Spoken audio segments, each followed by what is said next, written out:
It's Tommy Unders and Buckshot Rob. Taking first place is the only job. We're the Flex Offenders, screaming till our throats are sore. We're the Flex Offenders, coming back to settle the score. Yeah, we're the Flex Offenders, ready to start a war. The Flex Offenders.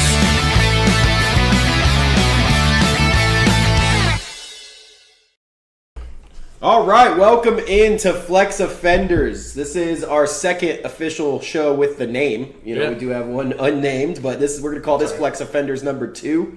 And today, what we're going to get into with NFL teams starting to report to training camp around the league, we're going to begin our fantasy football divisional breakdowns. And we're going to start as an homage to my buddy who's here with me today, Tommy Unders. Right here. We're going to start with the NFC East. So, like I said, first off, I'm not alone. I've got Tommy Unders with me. How you doing today, brother? Shout out to High Life. They ever want to sponsor us? We keep doing that. Yep, our bathroom breaks are presented to you by High Life usually. So that's how Tommy's doing. He's we're having some early morning. Yep. Not early. It's early afternoon. Early afternoon. It's afternoon, brews. so it's fine. That's right. It's 5 o'clock somewhere totally always, fine. dude. Yeah. So, divisional breakdown. We're going to go over and, each team in the NFC East, as I already mentioned. We're going to talk about any fantasy-relevant changes that they've had this season, departures, arrivals, offensive outlooks, what their schedule looks like, and talking about fantasy, obviously. And then all of the fantasy-relevant players and what we feel about them. If they're going too low, too high, just right. We're talking about feelings today. We're talking about feelings. Men need to do that more, We do. We do. So, again, we're starting with the NFC East. We're going to go east to west here. So, we're going to do the NFC East, and then we'll do, who knows, but something else in the East. Yeah. We'll keep going. Maybe the AFC East or the NFC East to South. West. East to West. We'll get it figured out. But we're starting with the NFC East. And, again, with Tommy Unders next to us wearing that hat, we're going to start with the Philadelphia Eagles, also the winner of the NFC East last year. So absolutely, 2 in a row. They're going to make it 3 in a row this year. It's very rare that any team wins this division 2 times in a row. Yeah, I don't know if it's ever been 3. I mean, I can't think of when it was 3. It's the first time in like 20 years that it's been 2. 2. Yeah. So tough sledding for you guys, it sounds like, which we'll talk about. But as far as the Philadelphia Eagles, like I said, we're going to talk about any fantasy-relevant changes that they've had this offseason. The one that everybody knows is the first one. It's the biggest one, biggest news. It's a departure, and that's A.J. Brown. Yep. Obviously, a huge loss for the offense. It was. I think the other 1B would be getting a new offensive coordinator, though. I think it's going to help the offense overall. That's next on the list. Kevin Petula is the other departure from the offense. I will say, with even how bad Petula was and whatever criticism came with the offense, the Eagles over the last several years have been able to have 2 relevant wide receivers. 100%, and that's even with Petula and the shitty offense that was last season, which we'll talk about the offense in a second overall. But even with all the bullshit that A.J. Brown was doing, he finished in the top 15 last season. Even while he's telling us to drop him from his fantasy team, dog, he is finishing in the top 15. Devonta is a number 2 wide receiver in fantasy last season still. And again, it was a putrid offense. So I do think A.J. Brown's a huge loss, but I agree with you. Kevin Petula is a huge gain via a loss. By this guy leaving, this is a positive via a negative. This guy had near the least amount of motion in the NFL or close to it. I think it was dead last. And if you look at all of the top offenses, guess what they have? Way more motion. They got motion, like Baker Mayfield. Yeah, and boy with some motion. And part of that's Sirianni, too. Sirianni, I don't think, has ever been a big motion guy. He's going to have to change, which... but, I mean... From everything I've read, everything I've heard from the beat writers and stuff is that, he is allowing Mannion he's allowing him to go with his offense. Which is a perfect transition because those are only real departures from the Philadelphia Eagles offense. They're returning every offensive lineman starter and every other starter other than A.J. Brown. And then obviously the offensive coordinator. And the biggest arrival, as already preluded, is Sean Mannion. He's said to have a motion-heavy scheme. As you just said, he is getting the reins, it sounds like. And he comes from the Shanahan McVay-style system. He's a guy who's going to attack the middle of the field and prioritize the running game, which this team, in my opinion, is actually, even especially with the A.J. Brown loss and the other new arrival, which is Mekhi Lemon, I think this team's actually designed more now for this guy's system than ever before. Yeah, I mean, if you look at Green Bay's offense, so obviously that's where Manning came from. He was quarterback coach there under LaFleur. I mean, they do a lot of motion, great play action over the middle. I mean, the big criticism has always been Jalen Hurts over the middle. However, not as accurate as he could be. I mean, so he's efficient and good over the middle. So it's a question of whether he has not wanted to go over the middle, or was that play calling not wanting to go over the middle. And the other question is it's been a constant tug of war. Everybody's trying to figure out, is Jalen Hurts just going out there and saying, fuck you, Kevin Petula, I don't want to run that, and running whatever he wants? I heard people saying stuff like that. I've heard both. I mean, Jalen Hurts is never going to outwardly say something bad like that. Well, it seems like the Eagles made a choice. They decided who they think the fault was. Yeah. So I think we have to trust them. And I do. I mean, they're a very good franchise. Yeah, and then there has also been times throughout the games last year where there were reports coming out where Jalen changed the plays. That's what I'm talking about. And it turned out way better, too. Like, running some of the different wheel routes to Saquon, some different stuff.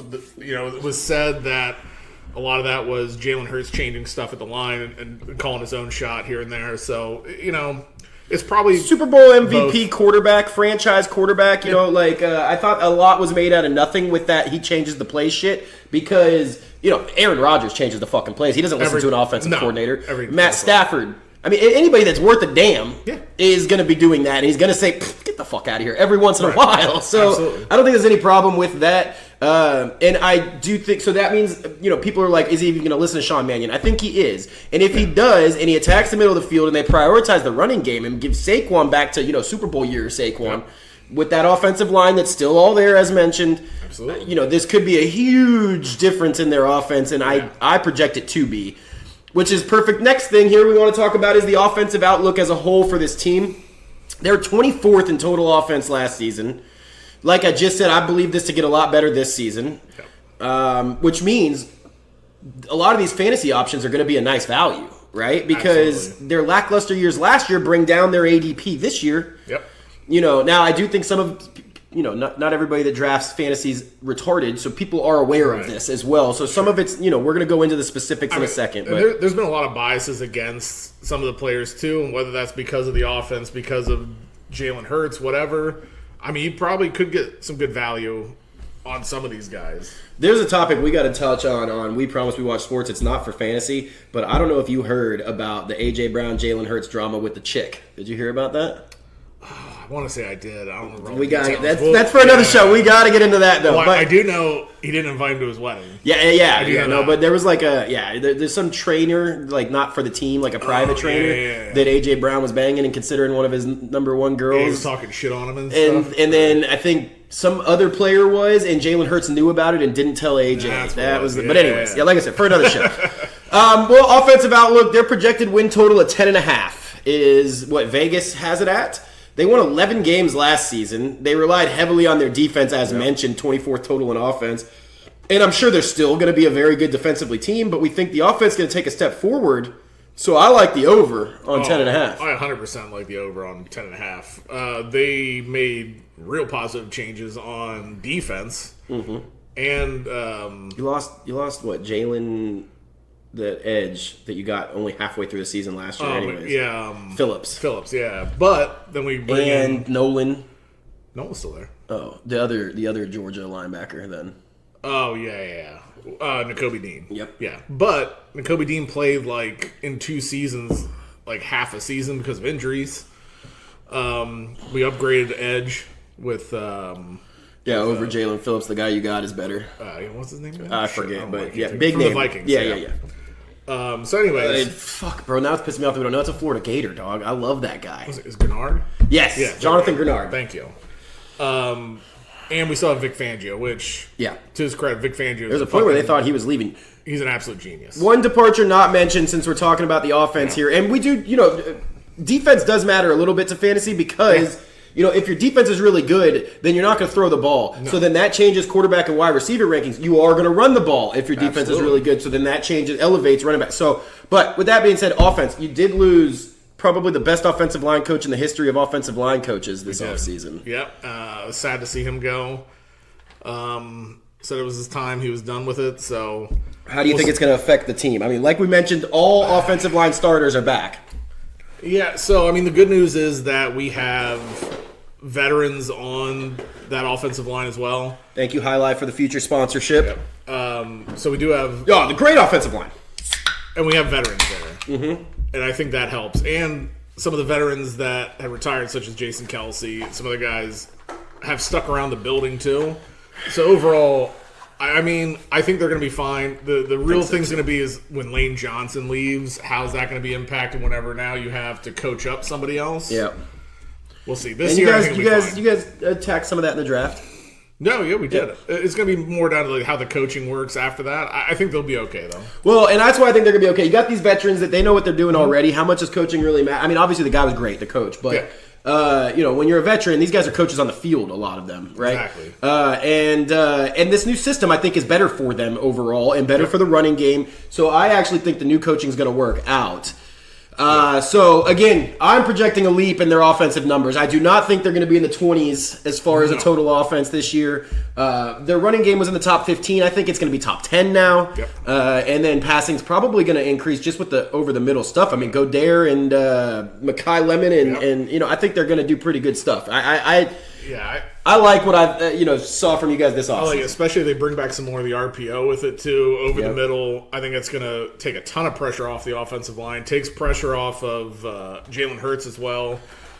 Plus, Saquon's not on the Madden cover this year, so that's obviously he's going to be way better than he was last year. Caleb Williams? Is it Caleb? I don't even remember who it is. I think it might be. But whoever it is, don't draft You're them. fucked. Don't fucking draft them. All right, well, their schedule. Before we get into the specifics on each of these players, let's talk about who they're going to be playing against. I like to, when I do this, I'll give you an overall ranking as far as, what the internet's saying, the strength of schedule they're playing.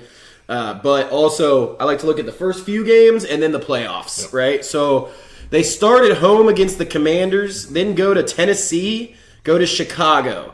Those first three defenses are mouth-watering for a fantasy offense. Yeah, that is a solid first three games, especially with new offensive coordinator. You get yourself a chance to get yourself acclimated into it. Yep. I think those are perfect 3 games. And especially if we're talking on the road to Washington, that's basically a home game for Philly. So, I mean, that works out well. The reason I look at these first 3 and last 4 is because obviously the last 4 are your fantasy playoffs. That means the most, obviously, at the end of the day. But hot starts for the team itself, not for your fantasy team. It doesn't matter for your fantasy, but for the team itself, goes a long ways. Momentum is a big thing. Especially we're talking with new offensive coordinator, right. New scheme. That's the best. You want to ease your schedule in so that you can build something. Well, and their overall schedule ranks in the 10th easiest schedule in the league. However, I don't love the playoff schedule. They play Colts, Seahawks, Texans at home, and then 49ers in San Francisco. Yeah. I mean, and also Seahawks, Texans, and 49ers as the last 3 games of your fantasy playoffs is tough. Texans for sure. That defense is Seahawks ridiculous. Defense is good too. Seahawks defense is good too. Well, I mean, we'll see if they're. And I'm expecting San Fran to get it back better to where they were. Yeah, I mean, I don't know. I'm not super high on San Fran, but I mean, again, Colts should be a nice one. Colts is 100% winnable. I mean, they're all winnable. Oh, games. I'm just talking about what it means for the fantasy. Fantasy, it's going to be, I think, the Seahawks and Texans. Yeah, that's a tough stretch. That's what I'm talking about.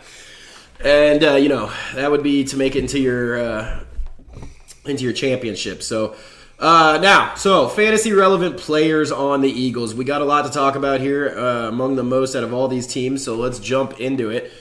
Obviously, quarterback. There's only one. It's Jalen Hurts. One of the most controversial in the draft, probably Jalen Hurts. Well, I've had some fun with Marky Matt shitting on Jalen Hurts with you, but I'm going to do the opposite today because when it comes to fantasy, I like Jalen Hurts. He's going as quarterback 6. This seems about right. I got him at 5. Yep. The only guy I'm drafting him above that others aren't is Jaden Daniels. I'll talk about why. Jalen Hurts, we just talked about in a putrid butt cheeks offense. He was quarterback 8 last season. Yeah, and I think that's 2 years in a row of quarterback 8. Listen to this. Here it is. In fact, the last 5 seasons in a row, he has not finished below quarterback 9. No, and I'll tell you, he obviously with his rushing, but again, he was able to support 2 starting wide receivers. Pretty much his whole career. The whole time. Yep. And that's going through every year, minus, I think, 1 year, every year a different offensive coordinator. Yeah, there's 4 offensive coordinator changes in all this time where he hasn't had a QB9 finish. As we've mentioned, we think he's going to have a better season under Mannion this season. Yep. I think being quarterback 1 is in the range of possibilities here. Absolutely. I think 100% top 5. Full disclosure, I think I drafted him. We were doing the 2 quarterback league last year, so I think I drafted him in the first round last year. But 2 QBs different. It was a little bit of a homer pick too, though, but it worked out okay. I think he's a great quarterback. Fantasy-wise, he's going to get you a solid 20. I think week in, week out, there's going to be here and there where he's not, but for the most part, he's going to get you that solid 20 points easily. He's going in the 5th round. You were talking about drafting him first in 2 QB leagues. Him going in the 5th round in 1 QB leagues, I think, is a steal, man. Great value. I like to wait on quarterbacks. Yeah. We talked about it during our mock draft. Josh Allen's going in the 3rd now. I love that. But if I don't get that, I don't mind this in the 5th. And maybe even the 6th because he's going towards the end. I think in mocks, I've only grabbed him a couple times here and there, but that's more because, if I'm not going to get Josh Allen the 3rd, I'm waiting. I'll wait until me 7th, too. 8th, 9th round and grab somebody. But, man, this guy's just so safe. Jalen, he has not finished below quarterback 9. The worst season he's probably going to give you is what he did last season. Yeah. That's the floor. Absolutely. You know what I mean? So, it seems like the NFL's figuring out more and more the tush push, but, it's getting less and less. It's still the most efficient play in football, but it's less and less successful for you guys. Yep. But, it doesn't matter. He's going to run. He's going to score touchdowns, passing and running. Yep. He's just a good, safe pick. He is. And has the upside at the same time. 100% upside. I mean, again, however much you want to shit on Jalen Hurts, watch the tape. Watch him in game-winning situations. Watch him from the Super Bowls, playoffs. The dude can ball. Yeah. Without a doubt. So It's just the passing. That's why everybody shits on him. I know he know, still but manages, but he's still a great passer, too. Like, his deep ball efficiency, I think, is top 5 in the league still. it's just his overall passing, though. When he has a half with 0 passing yards this last season, shit like that, dude. I think last year was more of an anomaly, and we'll see. And he's still quarterback 8. I mean, I had him in a league, and we did fine. So, well, this is for another discussion, but I had Horse Boy, Trevor Lawrence. Horse Boy. Trevor Lawrence. He kind of looks like Horse Boy. Trevor Lawrence as the backup in my dynasty, and he outperformed him all year. And I never started Trevor Lawrence because Jalen Hurts is Jalen Hurts, so that kind of pissed me off. But overall, like I said, I don't have a problem with picking this guy. I have him ranked 1 spot higher than he's being drafted as far as quarterbacks go, so I think it's a good draft pick if you end up with Jalen Hurts. Absolutely. Is that you? That's me. That's you. Ignore that if it's coming through. All right, so that's quarterback. Nobody else worth talking about at quarterback. Obviously, Jalen Hurts is going to play. He's gonna be the man. He's not going to lose his job. So running backs. Saquon Barkley, same thing. He's the man. He's not going to lose his job if he gets hurt. That's always a possibility. For sure. But I've got some information about that as we talk here. Right now, he's going as running back 10. In my opinion, not far off where he should be. He finished as running back 13 last season. I forgot to mention for Jalen Hurts, by the way. Oh, no, I said he finished as quarterback 8. So we're expecting progression from these guys with the new offense, right? Absolutely. So Saquon finished as 13. He's going as 10. I can see. I think 10's a solid spot for him. He's getting older. He had some injury issues last year, so not 10 too I think much is a good though. spot. No. The system being focused around motion and running is only going to help Saquon get back to Super Bowl caliber form. Yep. I think this is another pick where number 1 at the position is in the realm of possibilities. Yeah, because I think... he's done it before. And I think with the new system, he's going to get some passes too, which he is a ridiculously good receiver. And especially you start getting him out in space, which was a huge issue last year, was getting him in space. This year you get him in space. Yeah, that was I think their it's offense. great. And they will get him in space with the motion and shit. Absolutely. Now, he's not as safe as a pick as Jalen because we've both already mentioned injuries, right? There's always a chance of a shortened season with any running back, really. But this seems to be a thing of the past. I know you mentioned he had a couple. Yeah. He's played in 62 of 67 games in his last 4 seasons. Yeah. He's only missed 2 games as an Eagle, 1 per year. I personally have him at running back 9. So, again, at running back 10, I like this pick. Yeah, I'm he's in. right there. A solid second-round pick for sure.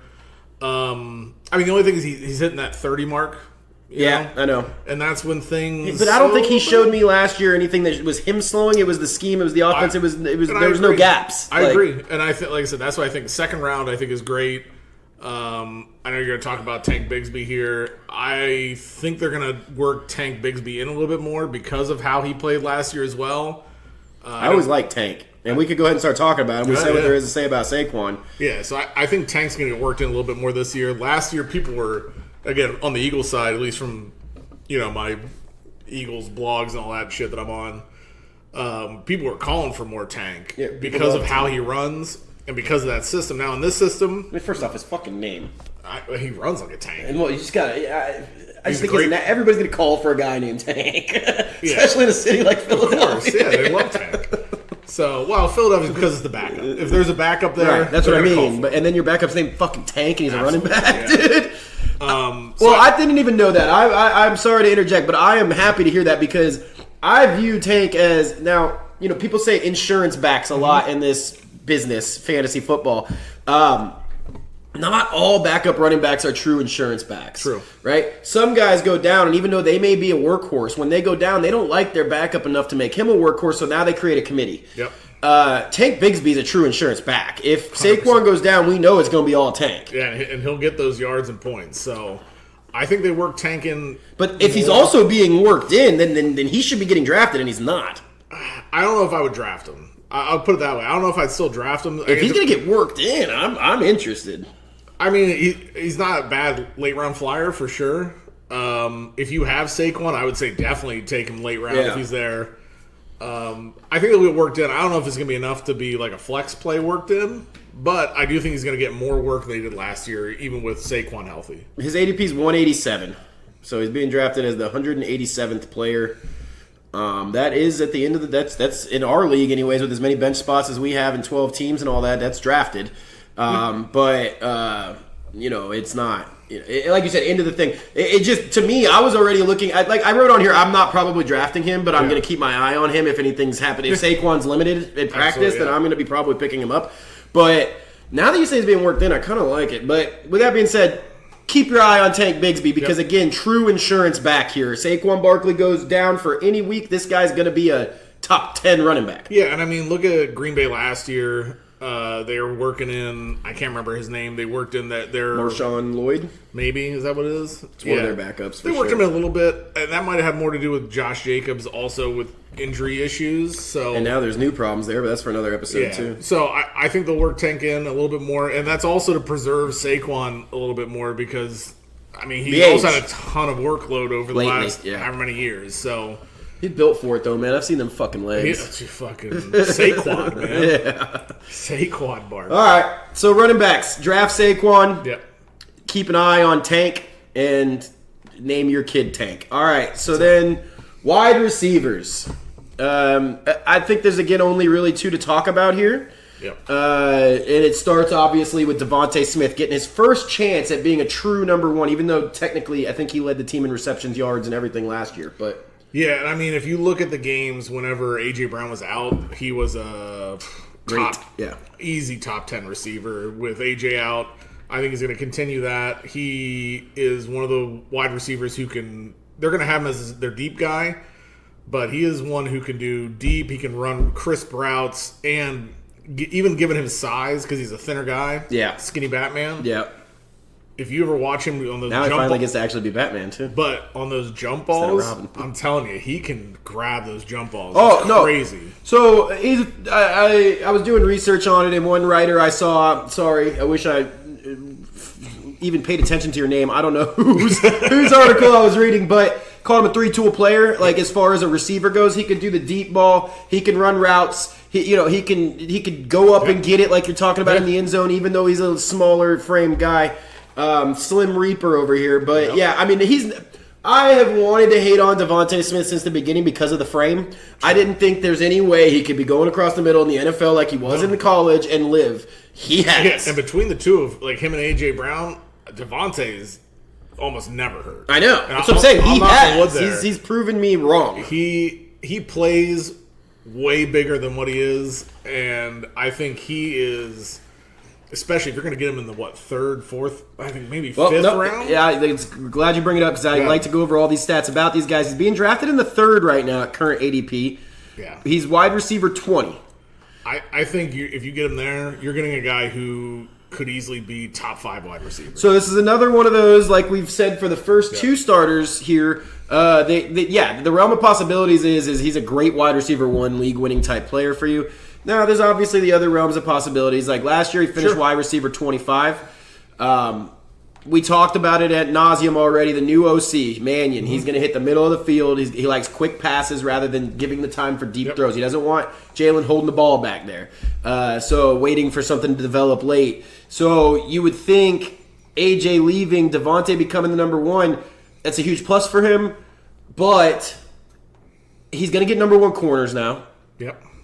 And he's always been, even though he does it all, as we just mentioned, he's been more of a deep threat in the league. Yes. So, that's my question marks there. He's going to be asked to do less deep threat stuff, more over the middle. He's proven he could do it in college at least. And he's done it with the Eagles, so he's also been a huge... obviously we know about, Godare. Joe Dirt. Goddard. There we go. We know about him over the middle, third down. Devontae Smith's also been a huge third down, over the middle route runner for him.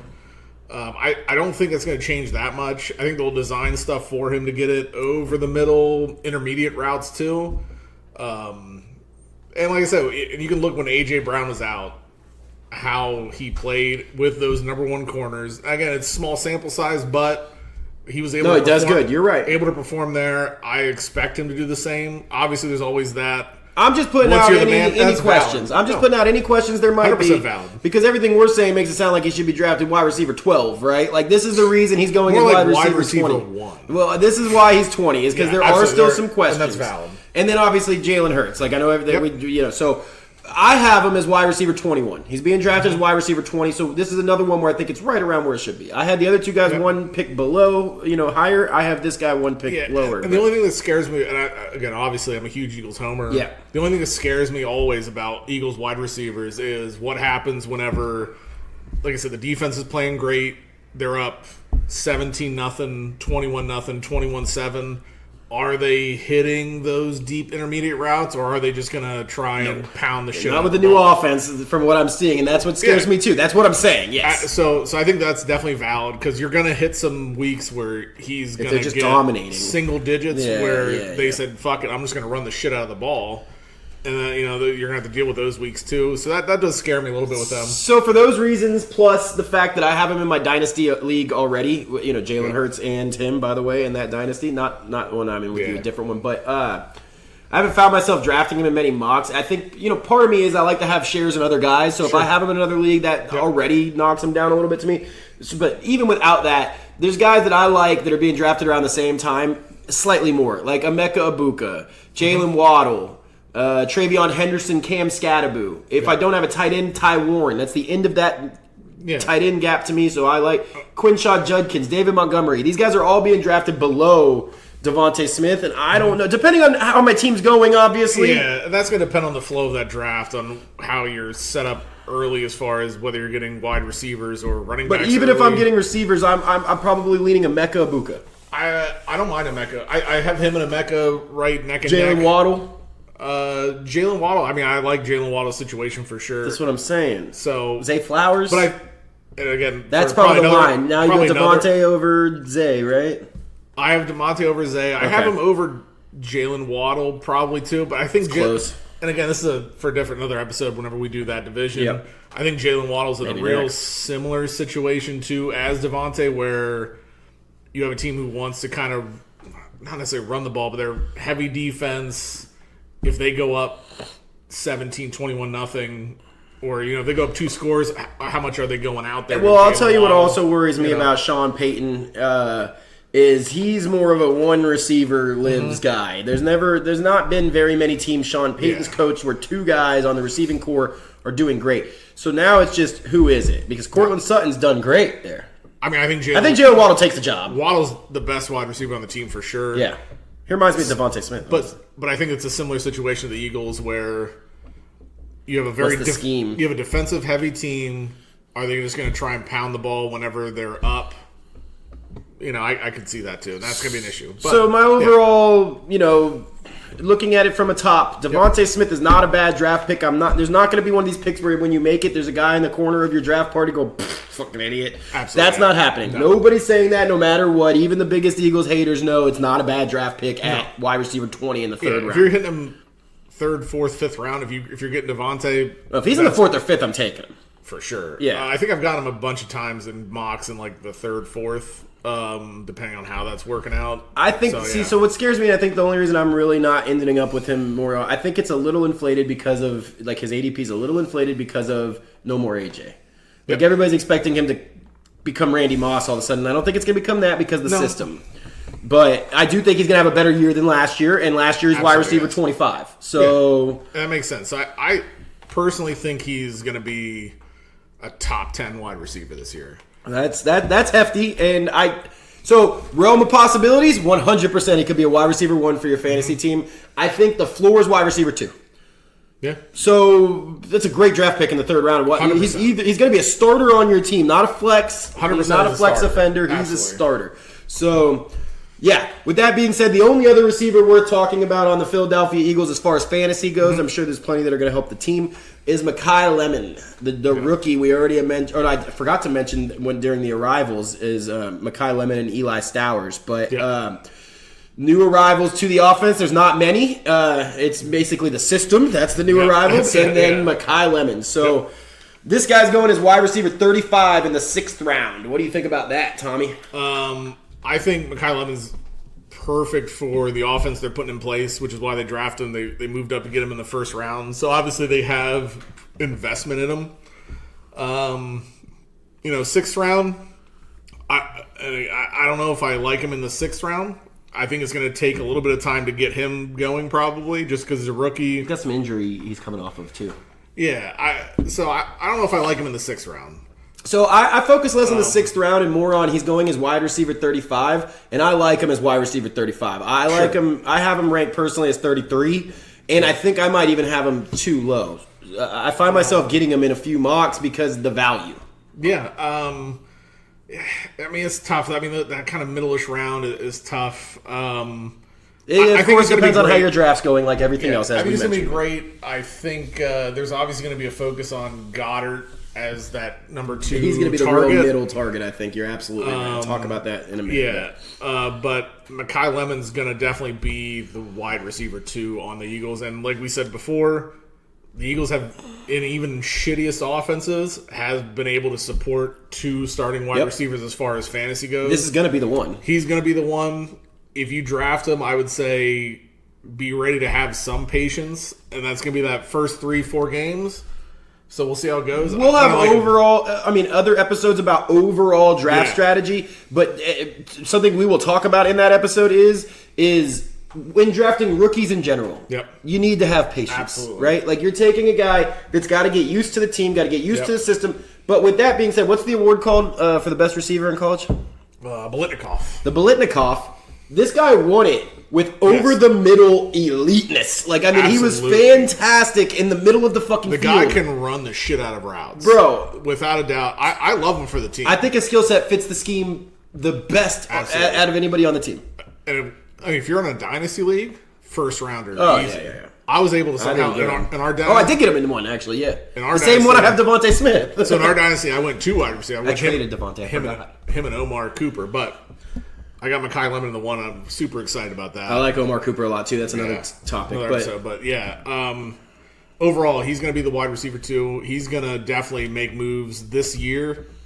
I think about come halfway through the season for sure, he's a top, 25 receiver. Yeah, I think that come playoffs, this guy's going to be great for your team. And 100%. He'll be a fantastic flex, maybe even, like you just said, wide receiver 2 in 12-team leagues. I think he's going to be somewhere between 20 and 30 by the end of the year as far as rankings. And so, I mean, getting him where you're getting him as the 35th wide receiver, if in my opinion, going to end up 20 or 30, somewhere between 20 and 30, that's a great value.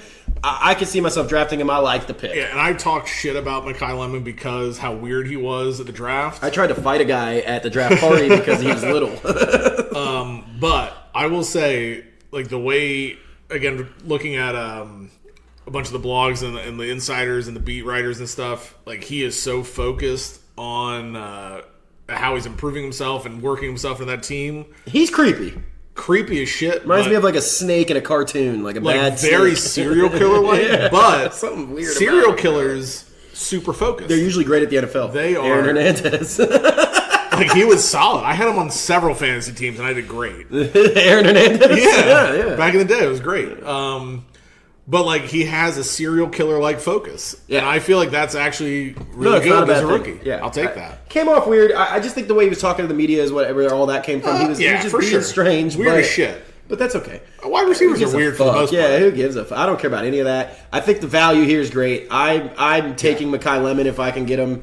I don't know that I'm necessarily every time in the 6th round again. We'll do an overall strategy thing. It depends on where we're going, but the other additions and probably the only other players that are going to be on the field at wide receiver, I call him John, but I think it's Don Tavian Wicks. Yeah. And I just John Wick and Hollywood Brown. I'm not drafting either of these guys no matter what. Are you? No. So if you got Wicks in a late round, Yeah, because they're saying he's going to start at the slot. he is the one that I think out of like him, Hollywood Brown, Elijah Moore. I think those are the only 3 that are worth anything else. He seems to be the one that's standing out as far as so far with the team. The Green Bay Packers wide receiver room is so weird. They're all the same They're guy. the same guy. But he had moments. He did, Yeah. and again, he's going into a scheme and with a quarterback, the offensive Yep. scheme he knows. I think he'd be the only other one worth drafting, but it would have to be late round. Last pick of the draft before the right, defenses and stuff. Yeah, if you're going to take a late round flyer, you want another guy who maybe has some upside. I'd look at Wicks over anybody else in the room. I don't think Hollywood Brown or Elijah That's who he's Moore fighting. have I just looked it up. He's going to be the Yeah. starting slot as of this moment. He's taking first team reps as the starting slot. 2 wide receiver sets is Devontae and Mekhi. Absolutely, yeah. And then 3 wide receiver sets, you add in John Wick. Yep. And then Hollywood Brown is who's fighting him for that position. I think John Wick had the problem of too many of the same guys over there. He does not have that problem here. I think he's gonna beat Hollywood Brown. Hollywood Brown's old, man. He is, and again, Wicks has the advantage of knowing the system already. Yeah. So that's also That's probably why they brought him over. So that's that makes 100% sense. a plus. They traded for Wicks. I don't know if Hollywood Brown was already a free agent, I think. Yeah, they signed Hollywood. Wicks they traded for, so there's at least some. They care more. If There's you're some giving up investment. something, There's an investment yep. in him. And I think I think he's going to do fine in the offense. I don't know how much volume or anything like that he's going to get, and that's based on how they're going to play. But if you're going to take a flyer on somebody, I think that's not a bad late round flyer. You might talk me into it. I haven't done it yet, and I'm not sure I'm gonna, but I get it. And to be fair, again, love the Eagles. I've also not drafted Wicks anywhere. Yeah, but I get what you're saying. In It real life, makes I sense. think he's going to be a good asset there because at least he knows stuff. He Well, knows the and system. if anybody gets hurt, yeah, or if he'd be the Mekhi next Lemon guy. struggles more than we think he's going to, getting used to it. Yeah, and maybe Wicks is more valid early season. Yeah, that's what I mean. Yeah. So, yeah. All right, so no Hollywood Brown. Now, speaking of waiting to the end of the draft right before you pick your defense and taking somebody that can be a starter on your team, the tight end on the Philadelphia Eagles, I am high on. I love the strategy right now of if I don't get one of the top 4 tight ends because they don't fall to me in the right place, then I love just not drafting a tight end and taking just Dallas waiting. Joe Dirt at the very end of the fucking draft. I mean, he is the actual wide receiver 3. And has been for 8 years or something now? 100%. Yeah. He's been their over the middle guy, third down guy, touchdown guy. I mean, he is, and he's going to continue to He be fucking that. threw 3 of them against my Bucks. 2 Dallas Go Dirt. He sure did, and those little shovel passes was Oh outstanding. my god, they pissed. They shouldn't even count as throws. I definitely texted Rob numerous times about how we're running trick plays, and that's how great we're doing in Yeah, I that fucking game. hated it. I was so pissed about that. I did not get a I don't even know response. why I brought it the fuck up. didn't even Yeah, get a I was response. breaking shit over here. We did not watch that one together. Just No, so you know. but I wasn't very confident, and for good reason. He's going as tight end 15. Why? Which is crazy. Now, we 'Cause- just spent the first however long we've been recording talking about how this offense was butt cheeks last year and how we expect it to be a lot better this year, right? This guy finished as tight end 7 last season Yeah. on the butt cheeks offense, Yeah. and he's going as tight end 15 now. I don't understand it. I mean, I can't name 8 better 8 better tight ends than him. No, Like and in that I actually am way. going to name some people being drafted below him that shouldn't be, but I think he's going to get, first off, before we get into that, we talked about Sean Mannion. Yep. We talked about middle of the field work. This guy is going to be the biggest he's going to get the most reward from this new system, in my opinion. And this is the thing. Obviously, they want Jalen Hurts to throw quicker. If he doesn't, the outlet It's going to be him. is Dallas and they're going to run a lot time. of play action. Now, when you run play action, what do you got to have? Tight ends out there. Yep. I mean... And he's going to fake the block, and he's going to go out and be in the flat. And whenever Jalen holds it too long, doesn't know what to do, goes right to Goddard. And he did that all last year. He's done it the year before that, the year before that. Goddard has great hands. That's his wheelhouse. I don't know how he goes tight end 15. I think that's crazy. It's insane. And now, I think some of it is that, they drafted a tight end, right? And if anybody who watched the fun-ass Diego Pavia Yeah. Vanderbilt team, they liked Eli Stowers, right? Yep. Now, the news coming out of training camp is not good on Eli Stowers. They said that he is cemented in currently as tight end 3, not even 2. Yeah, I mean, I think a lot of that has to do with his blocking, too. So it looks like it's going to be a couple years because from what I'm reading is I don't know how many people know this, but he transitioned like a year before we all heard of him and Vandy to tight end. Before that, he was playing different. He was a quarterback. Right. So he's new to the position. Now he's in the NFL on a team where they expect greatness. Yeah. So I think it's going to be all Joe Dirt this season. Absolutely. And this guy, I have Eli Stowers in the Dynasty League sitting on my, what do you call it, taxi squad. Oh, no, I think Eli Stowers is a perfect hold and wait pick for Dynasty. It ain't happening now. Give it 2 years, Eli Stowers. Well, because Go Dirt's done soon. after this year, he's done. His contract. Yeah, well, he would have been gone this year. He took Give him a 1 year. He took a pay cut, came back because he wanted to be with him. Levante David did that for 3 years though for the Bucks. So there's a chance Dallas does it another year, depending on how it because goes. they drafted Stowers. I think Goddard's gone. I just don't know if he's going to be even ready next year, based on what I'm reading. Stowers might need 2-3 years, dude. I mean, we'll see. I don't know. I mean, So the only reason I bring up Stowers is because I think that's part of the reason he's going so low. Is they're like, oh, there's competition now. But from what I'm reading, it's not a competition this season. no. I think the only competition will get is if they go 2 tight end sets in the red zone. Eli Stowers has proven, at least in the SEC, which is still, that's a good competition. Yeah, no. Eli Stowers has proven he can go up and get the ball in the end zone. So Yeah, I but think, so is Go Dirt. I mean, 100%. That's what I'm saying. And Jalen loves him Jalen Love in is that area. security blanket In that all area. day. So I don't think that's happening anytime soon. No. I think it will happen, but I don't think it's this season. And as I mentioned, I just love the strategy right now. If I can't get one of those, because after Ty Warren, I think tight ends are just all the same. Pretty much, yeah. So I'm not fucking picking Kyle Pitts in the 7th round or something like that. I'd much rather get Dallas Goedert right before I pick a defense. I mean, he's tight end 15. Nobody's drafting him. 100%. I totally agree. I stole him from, I don't know what Baldo's name is on here. So, Davey B. Davey B. I don't want to dox him too much. I stole him a couple times from him, and he did seem upset by it, so that was pretty cool. Shout out Davey B. Where are you guys getting him at the end, though, right? Oh, yeah. I think Real it's late. double-digit rounds. Yeah. So, So I think that's a great strategy because, again, tight end 7. Is that what I said? Yeah. Tight end 7 last season on cheeks Kevin Petula's offense. And now we have a guy who loves to throw to the middle of the field and tight end. I mean, it's just, it's obvious to me what's going to happen here. He wants quick throws, it's going to this guy. Yeah, and I watch every Eagles game, so I know, like, over the last however many years, he is basically, I mean, you could say the second target outside of, like, where A.J. Brown was. He's the second target, the quick target. So, I mean, him going 15 is wild.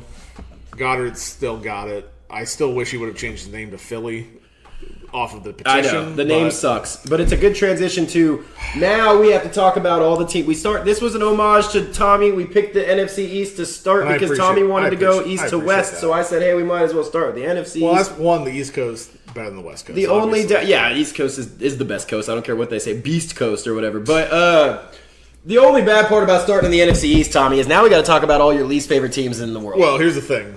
Dallas is next here, right? Yep. Well, that's why I said, it's a great transition because you're talking about Dallas, go Quick overview. Fantasy relevant players on Dallas, none. Don't draft. Absolutely wrong. I have a personal restriction Dallas? where I refuse to draft any Dallas players. All right, well then I don't suggest everybody do that. Yeah, everybody listen to me only on this part. I'll turn my hat backwards while I talk about Dallas in a relevant fashion. Just know personally, I will not draft any of these players. So take whatever I say. Well, I will. Let's start about their departures and their arrivals, because this is going to be quick and easy. Yes. The Cowboys are returning all 11 starters on offense from last season. All coaching staff that matters. Yeah. Their new arrivals are only depth players, not people we're going to care about in fantasy. Nope. So there's nothing to talk about with departures and arrivals when it comes to our fantasy show here. So we'll move on to the offensive outlook, which they were number 2 last season. Yeah, I mean, as much as it pains me to say, their offense is legit. Half of that has to do with how shitty their defense is.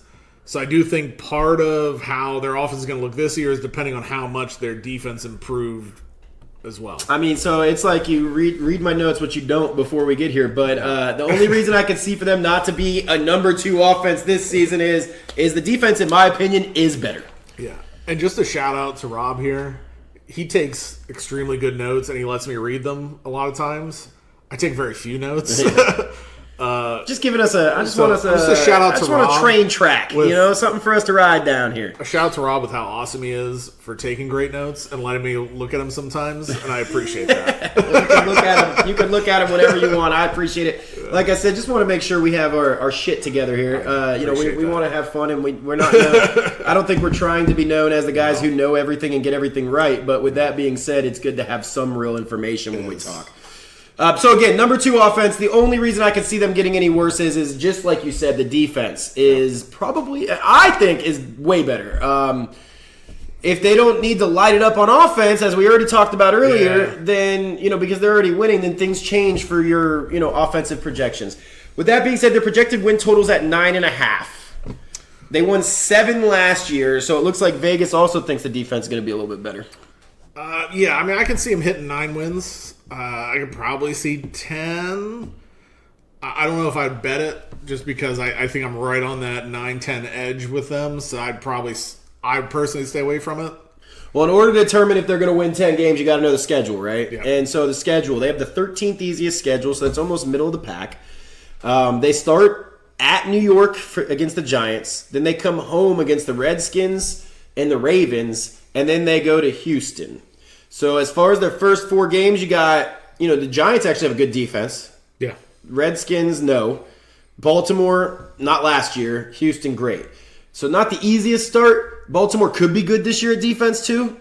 I mean, I think Baltimore has like a pretty high floor in general on defense. And they just let up so much passing yards, and that's not a good thing against this team. It's not. Yeah. But they got another defensive coach, which I think, I think they, regardless, they still have a fairly high floor as far as... Yeah, so I put on here not the goes. easiest start besides Washington, so I agree with you, because the Giants, Baltimore, Houston, those are tough enough.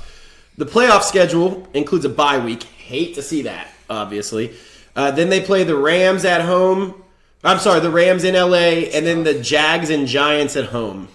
That's not Rams a good... is tough. Yeah, Jags are good. I mean, we'll see. I think... Last year they were great. They were. Yeah. I feel like, They're still tough. Yeah. Giants... Defensively, they're good. Front seven's great. And regardless, obviously, you have a division matchup, so that's always going to be tougher regardless. So especially wintertime, you said it's going to be in... No, the only game on the road at the end is the Rams. The first game of the year is in New York. Got it. But, yeah, so with that schedule, and... they're expecting a 3-game improvement here. I think the defense has gotten better. I'm not so sure they're winning 10 games either. I'm not betting this either way. That's for another show anyways, but I think they got it right in the head. 9.5 is probably the line I'd create if you made me I mean, that's what I'm saying. It's good enough to the point where I don't want to bet it. Right. So, which they do a lot. But anyways, so they're fantasy fuckers. That's how they get all those nice chandeliers in those casinos. Those sons of bitches. All right. So, fantasy relevant players on the Dallas Cowboys. According to Tommy, unders, none. But to me, there's quite a few. Again, this is the second most, or tied for the same as the last team. So, quarterback Dak Prescott. Yeah. He's going as quarterback 10 on Sleeper. Finished as quarterback 5 last season. Yeah, I mean, honestly, I think that's 10's probably lowish. Again, it's going to depend on the defense. Dak can sling the shit out of the ball. I'll give him that much. If he can clean up interceptions, I think he easily goes above 10. That's Yeah, for sure. I mean, so I wrote on here that I have him as quarterback 11, but we just said he's quarterback 10. He's finished as quarterback 5. I probably should move him up. This seems to be a thing every year for everybody. Yep. Dak hate. Yeah, Everybody hates Dak, and I don't think he deserves it. I mean, I hate Dak. I know why you do, but realistically, from a non-biased standpoint, he is a good quarterback, and not only that, he has ridiculously good weapons to throw to. So that's the other best in the league as far as top 2 receivers. That's the other half of it. You can be a mediocre quarterback if you have ridiculously good weapons. Yep. You become a good quarterback. It's and just how I it think works. he's a little better than mediocre. I mean, he's finished top 8 in 4 straight seasons as far as fantasy. Yep. And the only reason that he didn't in that 5th season is injury, right? Yep. So if he stays healthy, he's top 8. You just said he has 2 number 1 receivers, and I don't think any team does besides him now. I get people say Jamar Chase and T. Higgins. I mean, in the East, by far the best receiver room. I think it's the best receiver room, period. I mean, they're At least they're at the up top. There. They're definitely For up your there. top 2. 100%. I'll agree with that. They're for sure up there. Now, since 2019, so that's 7 years, Yeah. Dak Prescott has averaged 22 fantasy points per game.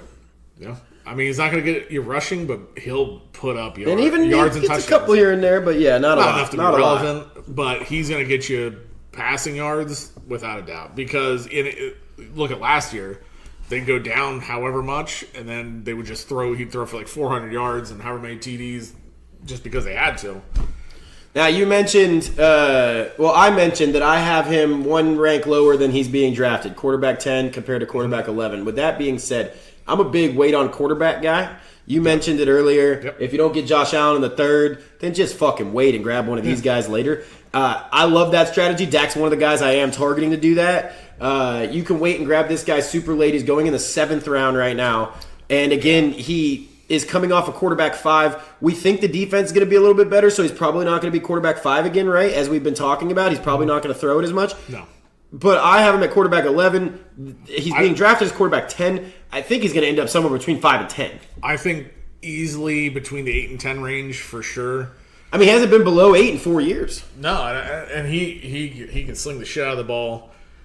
So I think, and based on, and we'll talk about the running backs later, how their system in general runs the ball, which is not as much as they used to.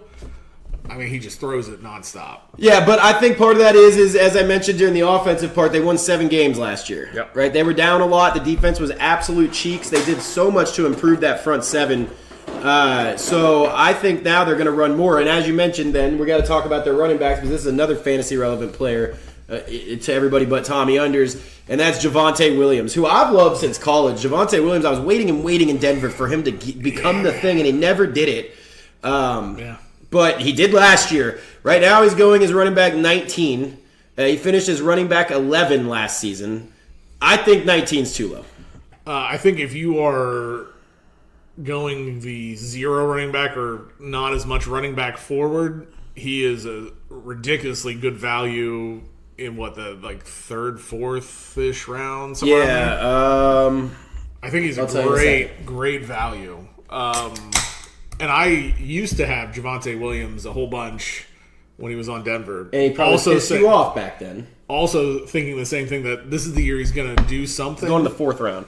Yeah. So if you're going wide receiver heavy, and then that's your pick in the 4th round for running back, I think that's a solid choice. In the 4th round, whoever I'm getting is going to be either receiver or running back 2 for me, more than likely, right? I'm probably going to go, some mixture of, I'm trying to get my top 2 of both of those positions in the top 4 picks, more than likely.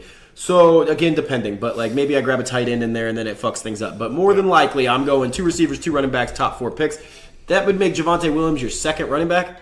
That's a great value. Fantastic. And, there's just really no competition behind him.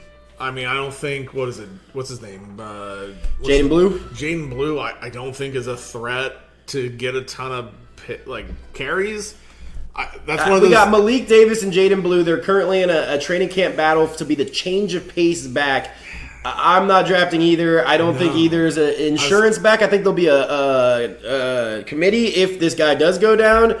And no, there's no. Javonte Williams is the number 1. That's what I'm saying. So that's a shot to get basically a number 1, more or less bell cow in the 4th round is extremely good value. Yeah, I think if their defense and their win totals are expected to improve by Vegas, the experts, and me, the not expert, they're going to run more. They're going to have to. Right? So I've got him as running back 17. As I mentioned, he's going as running back 19. And just like I said with Dak, I think maybe it's just everybody hates the Cowgirls thing, but I think I'm too low on him. I've been getting this guy a lot in mocks. I probably should have him higher than 17. I'll likely end up with him in a few leagues. I don't think he has the potential to be a league winner. That's not in the realm of possibilities. But I think his floor is running back 2 if he stays healthy.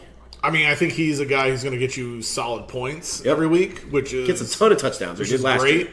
I mean, I think Javonte is lower, probably more based on past performances with, like, Denver.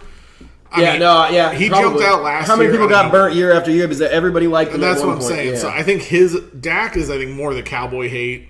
Javonte, I think, is more based on what he did with Denver, which, a lot of players, once you get that change of scenery, I mean, that helps. I mean, it's been proven time and time again. So I think that's more his issue, which, I don't know if that's going to... that's a little bit of a concern, but again, if you're going to get a bell cow in the 4th round, I don't think there's any other guy who's going to get more carries than that in the 4th round. Yeah, well, running backs that are going before him that I don't like as much...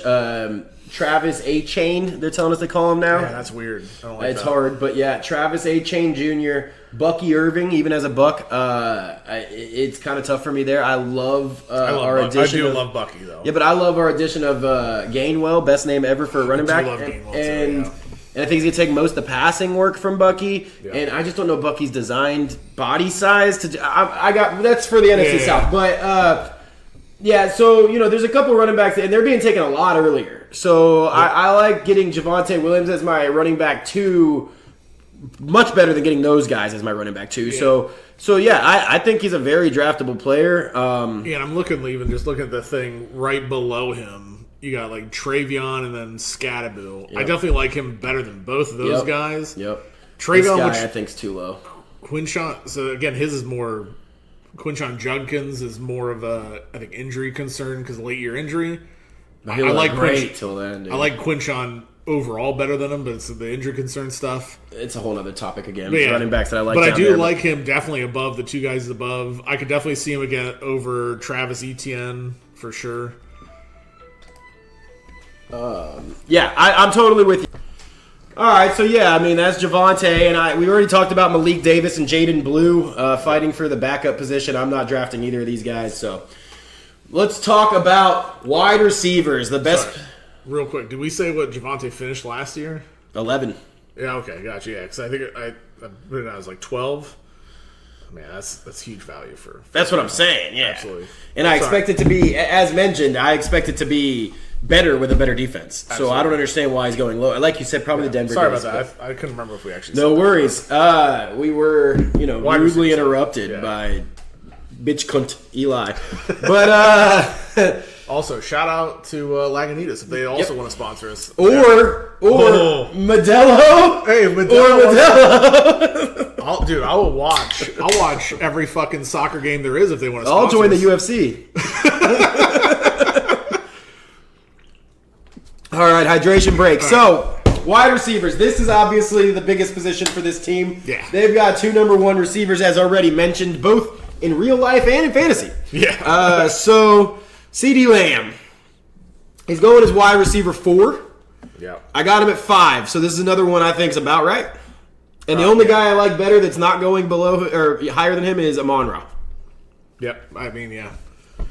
You could make an argument either one going ahead of each other. I think at that point in the first round like that, with some of these wide receivers, it's kind of a dart throw as far as which one's going to do better. Obviously, CeeDee Lamb, even as an Eagles fan, CeeDee Lamb's the number 1 on your team. Easy. So that's the thing is CeeDee Lamb has the realm of possibilities of being the number 1 overall receiver, right? He's done it before. Yep. I don't know that Amon-Ra necessarily has that, but he has a floor of top 5. So that's the thing about Amon-Ra. I think between him, CD, Chase, Jefferson, all of those guys, I think have a ceiling of top wide receiver. Now I'm taking Chase above all of them though. 100%. Yeah. But they all have... The other ones fall in the same category to me 100%. All of them, the rest of them at least, the ceiling's 1, the floor is, 5? Yeah. You know? And so now, with that being said, CD finished as wide receiver 23 last season. He missed 3 games due to injury. Was banged up for many more. Yeah, he was playing injured for a lot of it, so, I mean, that's going to be a caveat, but he's easily, again. Before last season, 3 straight top 10 finishes. Yeah. Now, I think part of the reason, again, that I have him below somebody like Amon-Ra, who I consider just safer overall, but also the defense getting better. Once again, that means the team's probably leading more often. Then you got George Pickens on the other side. Yeah, so that's the other thing is that they also have a guy who on any other team is your number 1. Wide receiver 1. And in his own mind is guy number 1. And so he's going to be pissed off if Dak don't find him a lot. And so you have to kind of force feed him somewhat so it takes away some of his targets for sure. Yep. That's the only thing that bumps him down to number 5 for me.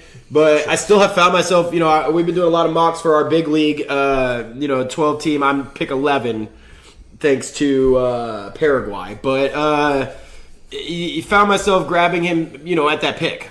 If he's there at 11, I'm taking him. Now, the only way I'm not is if I'm on Raw. I've had him a couple times still there. I'm taking him instead. But also love the fact, I'm pretty sure nobody knows why you're blaming Paraguay, but I feel like we should leave it like that. And fuck Paraguay. Just understand. Like, fucking Paraguay is the issue. Yeah, that's why I'm 11th. Most of my issues is because of Paraguay. Mm-hmm. Or Paraguay. I don't even know how to fucking say it right. Yeah, that's the problem. God damn it. Paraguay. Stupid. So stupid. So yeah, I mean, at the turn, I think he's a great pick if you can get him there. Again, Paraguay has forced me to be at the turn, so I'm gonna grab him if I can, and that's only if Amon-Ra's not available. That's 100% correct.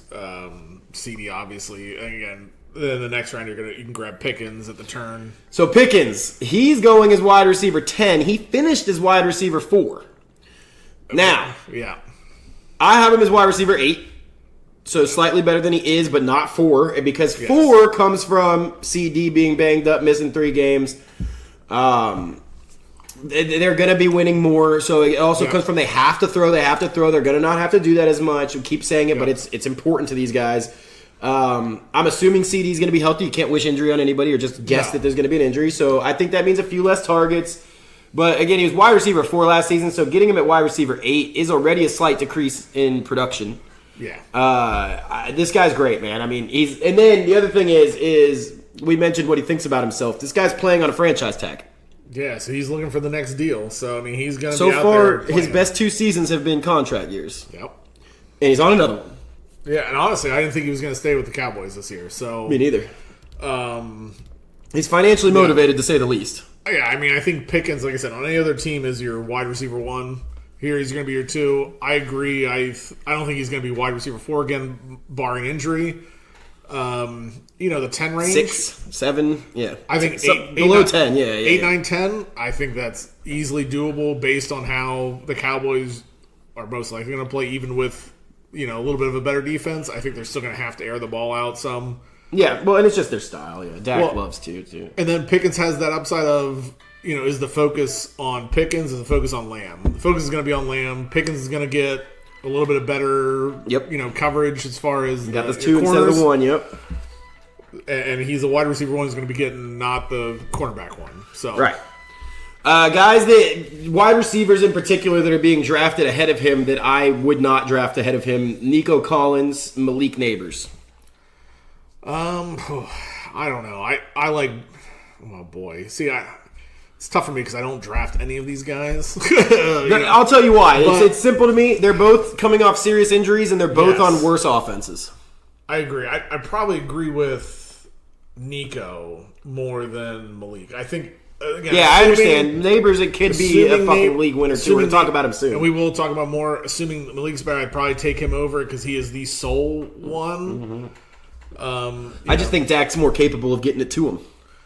I agree with that. I would agree with that, especially like over Nico Collins, given Stroud's issues here last year, especially. I think Nico has a better year than last year because of the injuries, but I just like George better than both of them. I'm picking George over those 2, but I understand the argument. I also, this is the type of thing, again, if you pick those 2 over George, I'm not like, idiot, you know what I mean? Yeah. And that's one thing, if you're drafting in it's going to be the second round, and you grab Neighbors, Nico or Pickens. Pickens. I don't think anybody's going to I agree. fault your pick because all of them, I think, are right in that same range. You're definitely nitpicking at this point. Yeah. Nitpicking. But as far as the wide receiver position goes, there's nobody else relevant unless somebody gets hurt. No. I mean, the only other one that's done anything is, Flournoy. Flournoy when CD got hurt, yeah. Yeah, and maybe in the slot that kind of slot guy, him or, what's the other guy's name? Turpin? I think it might be worth noting if somebody does get hurt, because the position that Pickens and CD played, those guys are slot guys, like you mentioned. They added MVS. Marquez Valdez-Scantling. I could see him having a couple big games if one of those guys misses a couple. I feel like Scantling's only thing is fucking just going huge deep. Yeah, but Dak can do that, dude. Which you can. I think if both of them are healthy, though. Yeah, he's nothing. That's what I'm saying. Yeah, no, Flournoy, I think maybe the only one that the third receiver. If we're throwing depending on how your league set up, maybe a late round flyer there. If you have like 3 receiver league or something, but. I think... But I agree. I don't think they're really that relevant. None of them are worth drafting, and I don't even think that, to me anyways, and I don't think that any of them are going to be jump in if one of these guys get hurt, and maybe if anybody MVS just because the deep ball could become kind of relevant. I would agree with that, yeah. Tight end, Jake Ferguson. Now, Jake Ferguson is going as tight end 12. He finished as tight end 10, but I have him as tight end 14. I'm not drafting him. Most of his production came when CeeDee Lamb was out. Yeah. So we're going to, once again, we're not wishing injury on anybody. We're going to assume that that's not happening. There are a few tight ends going lower than him that I'd rather have. One we already mentioned, which is Dallas Goedert. Yeah. Travis Kelce is going lower than him. I'd rather have him as well. Yeah.